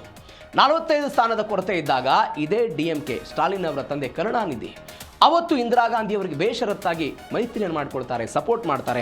ಆ ಮುಖಾಂತರ ಇಂದಿರಾ ಗಾಂಧಿ ಅವರ ಸರ್ಕಾರವನ್ನು ಉಳಿಸಿದರು. ಅಂದರೆ ಕಾಂಗ್ರೆಸ್ಗೆ ಅವರು ಆಪತ್ಬಾಂಧವಾಗಿ ಕೆಲಸ ಮಾಡಿದರು. ಆದರೆ ಇದೇ ಕಾಂಗ್ರೆಸ್ ಇವತ್ತು DMKಯಿಂದ ಹೊರಗಡೆ ಬಂದಿದೆ. ಇದು ಒಂದು ಗಮನಿಸಬೇಕಾದ ಸಂಗತಿ. ಮತ್ತೊಂದು ಕಡೆ 2024ರ ಲೋಕಸಭಾ ಚುನಾವಣೆಯಲ್ಲಿ ಇಂಡಿಯಾ ಮೈತ್ರಿಕೂಟದಲ್ಲಿದ್ದಂಥ ಆಮ್ ಆದ್ಮಿ ಪಾರ್ಟಿ ದೆಹಲಿ, ಹರಿಯಾಣ ಮತ್ತು ಗುಜರಾತ್ ವಿಧಾನಸಭಾ ಚುನಾವಣೆಗಳಾಗಿರ್ಬೋದು ಎಲ್ಲ ಕಡೆಯೂ ಕೂಡ ಸಪರೇಟ್ ಆಗಿ ಸ್ಪರ್ಧೆ ಮಾಡಿದರು. ಇದೇ ಆಮ್ ಆದ್ಮಿ ಕಾಂಗ್ರೆಸ್ ವಿರುದ್ಧ ಒಂದು ಆರೋಪ ಮಾಡ್ತು ಪ್ರಾದೇಶಿಕ ಪಕ್ಷಗಳನ್ನು ತುಳಿಯುವ ಪ್ರಯತ್ನವನ್ನು ಮಾಡ್ತಾ ಇದೆ ಅಂತ ಅವರು ಹೇಳಿದರು. ಹೀಗಾಗಿ ಅವರು BJP ಜೊತೆಗೆ ಒಳ ಒಪ್ಪಂದ ಮಾಡಿಕೊಂಡಿದ್ದಾರೆ ಕಾಂಗ್ರೆಸ್ನವರು ಅಂತೆಲ್ಲ ಅವರು ಹೇಳಿದ್ದನ್ನು ನೋಡಿದ್ದೀವಿ. ಹೀಗಾಗಿ ಛಿದ್ರ ಆಯ್ತಾ ಅಂತ. ಮತ್ತೊಂದು ಕಡೆ DMKಯೂ ಕೂಡ ದೂರ ಆಗಿದೆ. ಮತ್ತು ಕೇರಳದಲ್ಲಿ ಎಡಪಕ್ಷ LDF ಏನಿತ್ತು, UDF ವಿರುದ್ಧ LDFನವರೆಲ್ಲ ಆರೋಪ ಮಾಡಿದರು ಕಾಂಗ್ರೆಸ್ ಮತ್ತು BJP ಎಲ್ಲ ಮೈತ್ರಿ ಇದೆ ಏನು ಅಂತ. ಅದು ಕೂಡ ಆಕ್ರೋಶಕ್ಕೆ ಕಾರಣ ಆಯಿತು. ಸ್ಟಾಲಿನ್ ಆಕ್ರೋಶಕ್ಕೆ ಕಾರಣ ಏನು? ತಮಿಳುನಾಡಲ್ಲಿ TVK ಜೊತೆಗೆ ಮೈತ್ರಿಯನ್ನು ಮಾಡಿಕೊಂಡಿದ್ದು ಕೂಡ ಅದು ಆಕ್ರೋಶಕ್ಕೆ ಕಾರಣ ಆಯಿತು. ಕಾಂಗ್ರೆಸ್ ನಮ್ಮ ಬೆನ್ನಿಗೆ ಚೂರಿ ಇರಿದು ಬಿಡ್ತು ಅಂತ MK ಸ್ಟಾಲಿನ್ ಎಲ್ಲ ಕಿಡಿಕಾರಿದ್ದನ್ನು ನೋಡಿದ್ದೀವಿ. ಅಂದರೆ 1969, 71, 76 ಆ ಸಮಯದಿಂದಲೂ ಕೂಡ ನೀವು ಕಳೆದ ಬಾರಿ 25 ಕ್ಷೇತ್ರಗಳನ್ನು ಬಿಟ್ಟುಕೊಟ್ಟಿದ್ರು. ಇದೇ DMK ಕಾರಣಕ್ಕಾಗಿ ಕಳೆದ ಬಾರಿ ತಮಿಳುನಾಡಲ್ಲಿ ಕಾಂಗ್ರೆಸ್ನವರು 18 ಸ್ಥಾನ ಗೆದ್ದರು. ಅಂದರೆ ಅಲ್ಲಿ ಅವರ ಪ್ರಾಬಲ್ಯ ಇದೆ, DMK ಪ್ರಾಬಲ್ಯ. DMK ವೋಟು ಕಾಂಗ್ರೆಸ್ ವೋಟಾಗಿ ಕನ್ವರ್ಟ್ ಆಗ್ತಾ ಇತ್ತು, ಕಾಂಗ್ರೆಸ್ನವರು ಗೆದ್ದಿದ್ದರು. ನಿಮಗೆ ತಮಿಳುನಾಡಿನ ರಾಜಕಾರಣವನ್ನು ಸೂಕ್ಷ್ಮವಾಗಿ ಗಮನಿಸಿದಾಗ ಒಂದು ಹಣೆಪಟ್ಟಿ ಇದೆ, ರಾಷ್ಟ್ರೀಯ ಪಕ್ಷಗಳಿಗೆ ಮಾನ್ಯತೆ ತಮಿಳುನಾಡಲ್ಲಿ ಇಲ್ಲ ಅಂತ. ಅದರ ಭಾಗವಾಗಿ ಕಾಂಗ್ರೆಸ್ ಔಟ್ ಆಗಿತ್ತು ತಮಿಳುನಾಡಿಂದ 1967ರಲ್ಲಿ. ಅದಾದ ನಂತರವೂ ಕೂಡ DMK ಒಂದು ಸಹೋದರನ ರೀತಿಯಲ್ಲಿ ಕಾಂಗ್ರೆಸ್ಸನ್ನು ಸಲುಹಿ ಸಾಕುವ ಪ್ರಯತ್ನವನ್ನು ತಮಿಳುನಾಡಲ್ಲಿ ಮಾಡಿತ್ತು. ಆದರೆ ಕಾಂಗ್ರೆಸ್ ಏನು ಮಾಡಿಬಿಡ್ತು, 2026ರಲ್ಲಿ 5 ಸ್ಥಾನವನ್ನು ಗೆದ್ದು 108 ಸ್ಥಾನಗಳನ್ನು ಗೆದ್ದಿದ್ದಂತಹ ವಿಜಯ್ ಅವರ ಪಾರ್ಟಿಗೆ TVKಗೆಲ್ಲ ಸಪೋರ್ಟ್ ಮಾಡಿ ಅವರು ಹೋಗಿದ್ದನ್ನು ನೋಡಿದ್ದೀವಿ. ಹೀಗಾಗಿ ಅದು ಕೂಡ ಒಂದು ದೊಡ್ಡ ಮಟ್ಟದ ಹಿಂದೇಟು ಆಗ್ತಾ ಇದೆ. ನೀವು ರಾಜ್ಯಸಭೆ ಚುನಾವಣೆಗಳಾಗ್ತಾ ಇದ್ದಂತಹ ಸಮಯದಲ್ಲೂ ಕೂಡ ಈ ಚಿದಂಬರಂ ಎಲ್ಲ ಗೆಲ್ಲೋದಕ್ಕೆ DMK ವೋಟ್ ಬೇಕಾಗಿತ್ತು. ಅವತ್ತವರೆಲ್ಲ ಗೆದ್ದು ಹೋದರು. ಬಟ್ ಇವತ್ತಿನ ಪರಿಸ್ಥಿತಿ ಎಲ್ಲ ಬದಲಾಗಿದೆ. TVK ವಿಜಯ್ ಎಲ್ಲ ಗೈರಾಗಿದ್ದಾರೆ. ಇದರ ಮರ್ಮ ಏನು? ಸಂಸತ್ನಲ್ಲಿ ಅವ್ರದ್ದು ಪ್ರಾತಿನಿಧ್ಯ ಇಲ್ಲ, ಮೊದಲ ಬಾರಿಗೆ ಚುನಾವಣೆಯನ್ನು ಗೆದ್ದಿರೋದು. ಹೀಗಾಗಿ ಅವರಿಗೇನು ಆಹ್ವಾನವಿಲ್ಲವಂತೆ. ಇಂಡಿಯಾ ಒಕ್ಕೂಟದ ಸಭೆಯಿಂದ CM ವಿಜಯ್, ದಳಪತಿ ವಿಜಯ್ ಎಲ್ಲ ದೂರ ಉಳಿಯುವ ಮುಖಾಂತರ ಒಂದು ಸಂದೇಶ ಕೊಡೋ ಪ್ರಯತ್ನ. ಅಂದರೆ ನಾನು ಏಕಾಂಗಿಯಾಗಿ ಹೋರಾಟ ಮಾಡ್ತೀನಿ, ಆ ಏಕಾಂಗಿಯಾಗಿ ಹೋರಾಟ ಮಾಡುವ ಮುಖಾಂತರ ತಮಿಳುನಾಡಲ್ಲಿ ಒಂದು ಅಸ್ತಿತ್ವವನ್ನು ಉಳಿಸ್ಕೊಳ್ತೀನಿ ಅಂತ. ಈಗ ನೋಡಿ, ಇಂಡಿಯಾ ಮೈತ್ರಿಕೂಟ ಅಥವಾ ಈ ಹಿಂದೆ ಇದ್ದಂತಹ ಈ ಮಹಾಗಠಬಂಧನ್ ಇವರ ವೀಕ್ನೆಸ್ ಏನು ಅಂತ ಹೇಳಿದ್ರೆ ರಾಷ್ಟ್ರ ಮಟ್ಟದಲ್ಲಿ ಅಂತ ಬಂದಾಗ ಇಂಡಿಯಾ ಮೈತ್ರಿಕೂಟ. ಈಗ ಪಶ್ಚಿಮ ಬಂಗಾಳಕ್ಕೆ ಹೋದರೆ ಕಾಂಗ್ರೆಸ್ ಸಪರೇಟ್ ಆಗಿ ಸ್ಪರ್ಧೆ ಮಾಡುತ್ತೆ, TMC ಸಪರೇಟ್ ಆಗಿ ಸ್ಪರ್ಧೆ ಮಾಡುತ್ತೆ. ನೀವು ಕೇರಳಕ್ಕೆ ಹೋದರೆ ಕೇರಳದಲ್ಲಿ ಪರಿಸ್ಥಿತಿಗಳೇನಾಗುತ್ತೆ, ಎಡಪಕ್ಷ ಸಪರೇಟ್ ಆಗಿ ಸ್ಪರ್ಧೆ ಮಾಡುತ್ತೆ, ಕಾಂಗ್ರೆಸ್ ಸಪರೇಟ್ ಆಗಿ ಸ್ಪರ್ಧೆ ಮಾಡುತ್ತೆ. ದೆಹಲಿ ವಿಧಾನಸಭಾ ಚುನಾವಣೆ ಆಮ್ ಆದ್ಮಿ ಸಪರೇಟ್ ಆಗಿ ಸ್ಪರ್ಧೆ ಮಾಡ್ತು, ಕಾಂಗ್ರೆಸ್ ಸಪರೇಟ್ ಆಗಿ ಸ್ಪರ್ಧೆ ಮಾಡ್ತು. ಈ ಒಂದು ಬಿಕ್ಕಟ್ಟೇನಿದೆ ಅಂದರೆ ದೇಶದ ಚುನಾವಣೆ ಬಂದಾಗ ಇಂಡಿಯಾ ಮೈತ್ರಿಕೂಟ ಒಗ್ಗಟ್ಟಾಗುತ್ತೆ. ಅದೇ ರಾಜ್ಯಗಳ ಚುನಾವಣೆಗಳು ಬಂದಾಗ ಭಿನ್ನಾಭಿಪ್ರಾಯಗಳು ಶುರುವಾಗುತ್ತೆ. ಅದು ಉತ್ತರ ಪ್ರದೇಶದಲ್ಲಿ ಸಮಾಜವಾದಿ ಪಾರ್ಟಿ ಕಾಂಗ್ರೆಸ್ ಲೋಕಸಭಾ ಚುನಾವಣೆಯಲ್ಲಿ ಒಂದಾಯಿತು. ನಾಳೆ ಬರುವಂತಹ ವಿಧಾನಸಭಾ ಚುನಾವಣೆಯಲ್ಲಿ ಏನಾಗಬಹುದು ಎನ್ನುವಂತಹ ಆತಂಕ ಸಹಜವಾಗಿದೆ. ಈ ಭಿನ್ನಾಭಿಪ್ರಾಯಗಳೇನಿದೆ, ಈ ಭಿನ್ನಾಭಿಪ್ರಾಯಗಳು ಇಂಡಿಯಾ ಮೈತ್ರಿಕೂಟಕ್ಕೆ ಹಿನ್ನಡೆಯನ್ನು ಮಾಡ್ತಾ ಇದೆ ಅಂತ ಸದ್ಯಕ್ಕೆ ಬರ್ತಾ ಇರುವಂತಹ ಡೀಟೇಲ್ಸು. ಮತ್ತೊಂದು ಕಡೆ BJPಯನ್ನು ತಿಳಿಸಿದಂತಹ ಅಣ್ಣಾಮಲೆಯವರ ಹೊಸ ಹಾದಿ, ಆ ವಿಚಾರ ಆಯಿತು. ಅವರೆಲ್ಲ ಪಾರ್ಟಿಯನ್ನು ಶುರು ಮಾಡಿದ್ದನ್ನು ನಾವು ನೋಡಿದ್ದೀವಿ. ಮತ್ತೊಂದು ಕಡೆ 5 ಪ್ರಮುಖ ನಿರ್ಧಾರಗಳನ್ನು ಇಂಡಿಯಾ ಮೈತ್ರಿಕೂಟ ಮಾಡಿದೆ. ಏನೇನು? ಮತದಾನದ ಅಕ್ರಮ, ವೋಟ್ ಲೂಟಿ ವಿರುದ್ಧ ಸುಪ್ರೀಂ ಕೋರ್ಟ್ಗೆ ಏನೋ ಪತ್ರ ಬರೀತಾರಂತೆ, ನೀಟ್ ಅಕ್ರಮದ ಬಗ್ಗೆ ತೀವ್ರ ಆಕ್ರೋಶ, ನಿರುದ್ಯೋಗ ಬೆಲೆ ಏರಿಕೆ, ಇವುಗಳವೆಲ್ಲ ಚರ್ಚೆ ಮಾಡೋದಕ್ಕೆ ಸರ್ವಪಕ್ಷ ಎಲ್ಲ ಸಭೆ ಮಾಡ್ತೀವಿ ಅಂತ. ಜನಬಂಧನ ಹೋರಾಟವನ್ನು ಮಾಡ್ತೀವಿ ಅಂತ ಹೇಳಿದ್ದಾರೆ. ಭಿನ್ನಾಭಿಪ್ರಾಯ ಬಗೆಹರಿಸೋದಕ್ಕೆ ಒಂದು ವಿಶೇಷವಾದಂಥ ಒಂದು ಹುದ್ದೆಯನ್ನೇನು ಕೊಡ್ತಾರಂತೆ, ಜಂಟಿ ಹೋರಾಟ ಮಾಡ್ತಾರಂತೆ. ನಿಯಮಿತವಾಗಿ ಪದೇ ಪದೇ ಸಭೆಗಳನ್ನು ಸೇರಿ ಭಿನ್ನಾಭಿಪ್ರಾಯಗಳನ್ನು ಬಗೆಹರಿಸಿಕೊಳ್ಳೋದಕ್ಕೆ ಏನಿದೆ ಒಗ್ಗಟ್ಟಾಗಿ ಹೋರಾಟ ಮಾಡೋದಕ್ಕೆಲ್ಲ ನಾವು ಮಾಡ್ತೀವಿ ಅಂತ ಅವರೆಲ್ಲ ಒಂದು ಕರೆಯನ್ನು ಕೊಟ್ಟಿರೋದು. ಇದರ ಜೊತೆಗೆ ಪ್ರಾದೇಶಿಕ ಪಕ್ಷಗಳ ಹಿತಾಸಕ್ತಿಗಾಗಿಯೂ ಕೂಡ ನಾವು ಕೆಲಸ ಮಾಡೋಣ, ಪ್ರಾದೇಶಿಕ ಪಕ್ಷಗಳ ಹಿತಾಸಕ್ತಿಯನ್ನು ಕೂಡ ನಾವು ಉಳಿಸ್ಕೊಳ್ಳೋಣ ಅನ್ನುವಂತಹ ಚರ್ಚೆ ಎಲ್ಲ ಇವತ್ತಿನ ಸಭೆಯಲ್ಲೆಲ್ಲ ಆಗಿದೆ ಅಂತ ಸದ್ಯಕ್ಕೆ ಬರ್ತಾ ಇರುವಂಥ ಡೀಟೇಲ್ಸು. ಮತ್ತೊಂದು ಕಡೆ ಇಂಡಿಯಾ ಒಕ್ಕೂಟಕ್ಕೆ ಒಂದು ಕೊನೆಯ ಚಾನ್ಸ ಅಂತ. ಮುಂದಿನ ವರ್ಷ ಉತ್ತರ ಪ್ರದೇಶದ ಚುನಾವಣೆ ಇದೆ. ಉತ್ತರ ಪ್ರದೇಶದ ವಿಧಾನಸಭಾ ಚುನಾವಣೆ 403 ವಿಧಾನಸಭಾ ಕ್ಷೇತ್ರ, 80 ಲೋಕಸಭಾ ಕ್ಷೇತ್ರಗಳನ್ನು ಹೊಂದಿರೋದು. 71 ಕಳೆದ ಬಾರಿ ಅವರೆಲ್ಲ BJPಯವರು ಗೆದ್ದಿದ್ರು. ಕಳೆದ ಬಾರಿ 2024ರ ಲೋಕಸಭಾ ಚುನಾವಣೆಯಲ್ಲಿ ಬರೀ 33 ಗೆದ್ದಿದ್ದಾರೆ. ಸಮಾಜವಾದಿ ಮತ್ತು ಕಾಂಗ್ರೆಸ್ ಅಲ್ಲಿ ವರ್ಕೌಟ್ ಆಯಿತು. ಆ ಮೈತ್ರಿ ಕಂಟಿನ್ಯೂ ಆಗುತ್ತಾ? ಯಾಕಂದರೆ ಒಂದು ಜಟಿಲವಾದಂತಹ ಪರಿಸ್ಥಿತಿ. 403 ವಿಧಾನಸಭಾ ಕ್ಷೇತ್ರಗಳಲ್ಲಿ ಅಖಿಲೇಶ್ ಯಾದವ್ ಪ್ರಾಬಲ್ಯವನ್ನು ಹೊಂದಿದ್ದಾರೆ ಸಮಾಜವಾದಿ ಪಾರ್ಟಿಯ ಮುಖಾಂತರ. BSP ಮಾಯಾವತಿ ಇದ್ದಾರೆ. ಹೇಗೆ ಅಂದರೆ ವಿಧಾನಸಭಾ ಕ್ಷೇತ್ರಗಳನ್ನು ಹೇಗೆ ಹಂಚಿಕೆ ಮಾಡಲಾಗುತ್ತೆ, ಹೀಗೆ ಹಂಚಿಕೆ ಮಾಡಿದಾಗ ಭಿನ್ನಾಭಿಪ್ರಾಯಗಳು ಬರುತ್ತಾ, ಒಗ್ಗಟ್ಟಾಗಿ ಹೋಗ್ತಾರಾ ಏನು ಎತ್ತ ಅನ್ನೋದು ಸದ್ಯಕ್ಕಿರುವಂತಹ ಕುತೂಹಲ. ಈಗ ಇಂಡಿಯಾ ಮೈತ್ರಿಕೂಟದ ಎದುರುಗಡೆ ಇರುವಂತಹ ದೊಡ್ಡ ಚಾಲೆಂಜ್ ಉತ್ತರ ಪ್ರದೇಶ ಗೆದ್ದವರು ದೇಶ ಗೆಲ್ತಾರೆ ಅನ್ನುವಂಥದ್ದೊಂದು ಸುದ್ದಿ ಇದೆಯಲ್ಲ, ಅದೇ ರೀತಿಯಾಗಿ ಇಂಡಿಯಾ ಮೈತ್ರಿಕೂಟ ಉತ್ತರ ಪ್ರದೇಶವನ್ನು ಗೆಲ್ಲುತ್ತಾ ಏನಾಗುತ್ತೆ ನೋಡೋಣ. ಜೀ ಕನ್ನಡ ನ್ಯೂಸ್ ಅಡಿಯೇನೆಯ ಕೊನೆಯ ಸುದ್ದಿ ಮಳೆಯ ವಿಚಾರಕ್ಕೆ ಸಂಬಂಧಪಟ್ಟಂತಹ ಸುದ್ದಿ. ವರುಣನ ಆರ್ಭಟ ಸಿಕ್ಕಾಪಟ್ಟೆ ಜೋರಾಗಿದೆ. ಬೆಂಗಳೂರು ಸೇರಿದಂತೆ ರಾಜ್ಯದ ವಿವಿಧ ಭಾಗಗಳಲ್ಲಿ, ಅದರಲ್ಲೂ ವಿಶೇಷವಾಗಿ ಉತ್ತರ ಕರ್ನಾಟಕ ಭಾಗದಲ್ಲೂ ಕೂಡ ಮಳೆ ಆಗ್ತಾ ಇದೆ. ರೈತರ ಮುಖದಲ್ಲಿ ಮಂದಹಾಸ ಮೂಡಿದೆ. ಹಾಗಾದರೆ ಹವಾಮಾನ ಇಲಾಖೆ ಕೊಡ್ತಾ ಇರುವಂತಹ ಎಚ್ಚರಿಕೆಗಳೇನು, ಏನು ಹೇಳ್ತಾ ಇದೆ ಮಳೆ ವಿಚಾರಕ್ಕೆ ಸಂಬಂಧಪಟ್ಟಂತೆ ಡೀಟೇಲ್ಸ್ ನೋಡೋಣ. ಕರುನಾಡಿಗೆ ಮಳೆಯ ಗಂಡಾಂತರ ಬರ್ತಾ ಇದೆ. ಉಡುಪಿ, ದಕ್ಷಿಣ ಕನ್ನಡ ಜಿಲ್ಲೆಗಳಿಗೆ ಇದೀಗ ರೆಡ್ ಅಲರ್ಟ್ ಘೋಷಣೆ ಮಾಡಿದ್ದಾರೆ. ಶಿವಮೊಗ್ಗ, ಚಿಕ್ಕಮಗಳೂರು, ಕೊಡಗು ಸೇರಿದಂತೆ 7 ಜಿಲ್ಲೆಗಳಿಗೆ ಆರೆಂಜ್ ಅಲರ್ಟ್ ಘೋಷಣೆ ಆಗಿದೆ. ಕರಾವಳಿಯಲ್ಲಿ ಗಂಟೆಗೆ 50ರಿಂದ 60 ಕಿಲೋಮೀಟರ್ ವೇಗದ ಒಂದು ಬಿರುಗಾಳಿ ಸಂಭವಿಸುತ್ತೆ ಅಂತೆಲ್ಲ ಹೇಳಿದ್ದಾರೆ. ಮೀನುಗಾರರು ಸಮುದ್ರಕ್ಕೆ ಇಳಿಬಾರದು ಅಂತ ಹವಾಮಾನ ಇಲಾಖೆ ಕಟ್ಟುನಿಟ್ಟಿನ ಸೂಚನೆ ಕೊಟ್ಟಿದೆ. ಬೆಂಗಳೂರಿನಲ್ಲೂ ಕೂಡ ಗುಡುಗು ಸಹಿತ ಸಾಧಾರಣ ಮಳೆ ಆಗುವಂಥ ಸಾಧ್ಯತೆ ಇದೆ ಅಂತ ಹೇಳಿದ್ದಾರೆ. ಕರ್ನಾಟಕದಲ್ಲಿ ವರುಣನ ಅಬ್ಬರ ಭೀಕರ ಆಗಿರುತ್ತೆ. ಹವಾಮಾನ ಇಲಾಖೆ ರಾಜ್ಯಕ್ಕೆ ಮಳೆಯ ಮುನ್ಸೂಚನೆಯನ್ನು ಕೊಟ್ಟಿದೆ. ರೆಡ್ ಅಲರ್ಟ್ ಅನ್ನು ಕೂಡ ಘೋಷಣೆ ಮಾಡಿದ್ದಾರೆ. ಶಿವಮೊಗ್ಗ, ಚಿಕ್ಕಮಗಳೂರು, ಕೊಡಗು ಸೇರಿದಂತೆ ಮಲೆನಾಡಿನ ಒಟ್ಟು ಅರೆ ಮಲೆನಾಡಿನ 7 ಜಿಲ್ಲೆಗಳಿಗೆ ಆರೆಂಜ್ ಅಲರ್ಟ್ ಕೊಟ್ಟಿದ್ದಾರೆ. ಅಂದರೆ ಬಿರುಗಾಳಿಯು ಕೂಡ 50ರಿಂದ 60 ಕಿಲೋಮೀಟರ್ ವೇಗದಲ್ಲಿ ಬೀಸುವಂಥ ಸಾಧ್ಯತೆ ಇರುತ್ತೆ. ಹೀಗಾಗಿ ಸಾರ್ವಜನಿಕರು ಎಲ್ಲ ಎಚ್ಚರಿಕೆಯಿಂದ ಇರಬೇಕು. ಮೀನುಗಾರರು ಯಾವುದೇ ಕಾರಣಕ್ಕೂ ಕೂಡ ಸಮುದ್ರಕ್ಕೆ ಇಳಿಬಾರದು ಅಂತ ಒಂದು ಕಟ್ಟುನಿಟ್ಟಿನ ಸೂಚನೆಯನ್ನು ಕೊಟ್ಟಿದ್ದಾರೆ. ಇದು ಕರ್ನಾಟಕದ ಕಥೆಯಾದರೆ, ಮತ್ತೊಂದು ಕಡೆ ಕೇರಳಂಗೆ ಮುಂಗಾರು ಪ್ರವೇಶ ಆಗಿದೆ.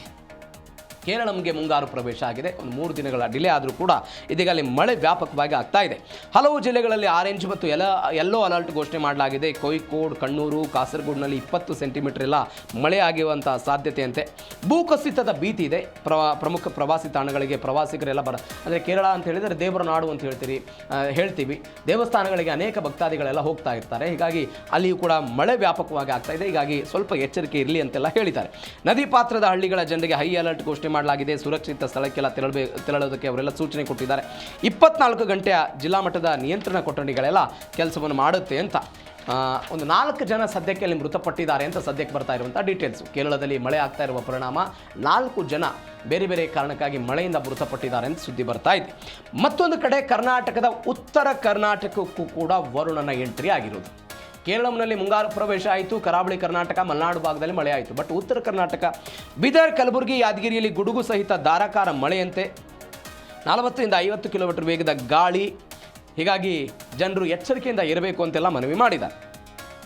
ಅತಿಯಾದ ಮಳೆಯಿಂದ ನದಿ ಹರಿವಿನಲ್ಲಿ ಏರಿಕೆ ಆಗುವ, ನಾನು ನಿನ್ನೆ ಕೂಡ ಹೇಳ್ತೇನೆ ನಿಮಗೆ, ಮಹಾರಾಷ್ಟ್ರದಲ್ಲಿ ಮಳೆ ಆದರೆ ಅದು ಕೃಷ್ಣಾ ಪ್ರವಾಹ ಆಗಿಬಿಡುತ್ತೆ. ಅಲ್ಲಿ ಪ್ರವಾಹದ ಸಾಧ್ಯತೆಗಳೆಲ್ಲ ಜಾಸ್ತಿ ಆಗೋಕ್ಕೆ ಶುರು ಆಗಿಬಿಡುತ್ತೆ. ಹೀಗಾಗಿ ನದಿ ಹರಿವಿನೆಲ್ಲ ಏರಿಕೆ ಆಗ್ಬೋದು ಅಂತ ತುರ್ತು ಸಹಾಯಕ್ಕಾಗಿ 1077 ಎನ್ನುವಂಥ ಒಂದು ಸಹಾಯವಾಣಿಯನ್ನು ಸಂಪರ್ಕ ಮಾಡೋದಕ್ಕೆಲ್ಲ ಜಿಲ್ಲಾಡಳಿತಗಳು ಸೂಚನೆ ಕೊಟ್ಟಿವೆ. ಸಿಡಿಲು ಬಡಿಯುವಂಥ ಸಾಧ್ಯತೆ ಇರುತ್ತೆ. ಮರ ಮತ್ತು ವಿದ್ಯುತ್ ಕಂಬಗಳ ಕೆಳಗೆ ಯಾವುದೇ ಕಾರಣಕ್ಕೂ ನಿಲ್ಲಬಾರದು ಅಂತ ಒಂದು ಸಲಹೆಗಳನ್ನೆಲ್ಲ ಕೊಟ್ಟಿದ್ದಾರೆ. ಇದು ಮಳೆಯ ವಿಚಾರಕ್ಕೆ ಸಂಬಂಧಪಟ್ಟಂತ ಆಗ್ತಾ ಇರುವಂಥ ಬೆಳವಣಿಗೆ. ನೀವು ಒಂದು ಕಡೆ ಪಶ್ಚಿಮ ಬಂಗಾಳದ ರಾಜಕಾರಣ, ತಮಿಳುನಾಡಿನ ರಾಜಕಾರಣ, ಮಧ್ಯಪ್ರಾಚ್ಯದ ಯುದ್ಧ ಎಲ್ಲವೂ ಕೂಡ ನೋಡ್ತಾ ಹೋದ್ವಿ. ಆದರೆ ಇದೀಗ ಹವಾಮಾನ ಇಲಾಖೆಯು ಕೂಡ ಮಳೆಯ ವಿಚಾರದಲ್ಲಿ ಕೆಲವೊಂದಿಷ್ಟು ಗಂಭೀರವಾದಂಥ ಎಚ್ಚರಿಕೆಗಳನ್ನು ಕೊಟ್ಟಿದೆ. ಎಲ್ಲೆಲ್ಲಿ ಏನೇನು ಮಳೆ ಆಗುತ್ತೆ ಅನ್ನುವಂಥ ಒಂದು ಪ್ರಿಡಿಕ್ಟನ್ನು ಮಾಡಿದೆ. ಏನಾಗುತ್ತೆ ಕಾದು ನೋಡೋಣ. ಇದರೊಂದಿಗೆ ಇವತ್ತಿನ ಜೀ ಕನ್ನಡ ನ್ಯೂಸ್ DNA ಮುಗಿಸ್ತಾ ಇದ್ದೀನಿ. ನೋಡ್ತಾ ಇರಿ ಜೀ ಕನ್ನಡ ನ್ಯೂಸ್, ಸತ್ಯವೇ ಸುದ್ದಿಯೇ ಸುದ್ದಿ.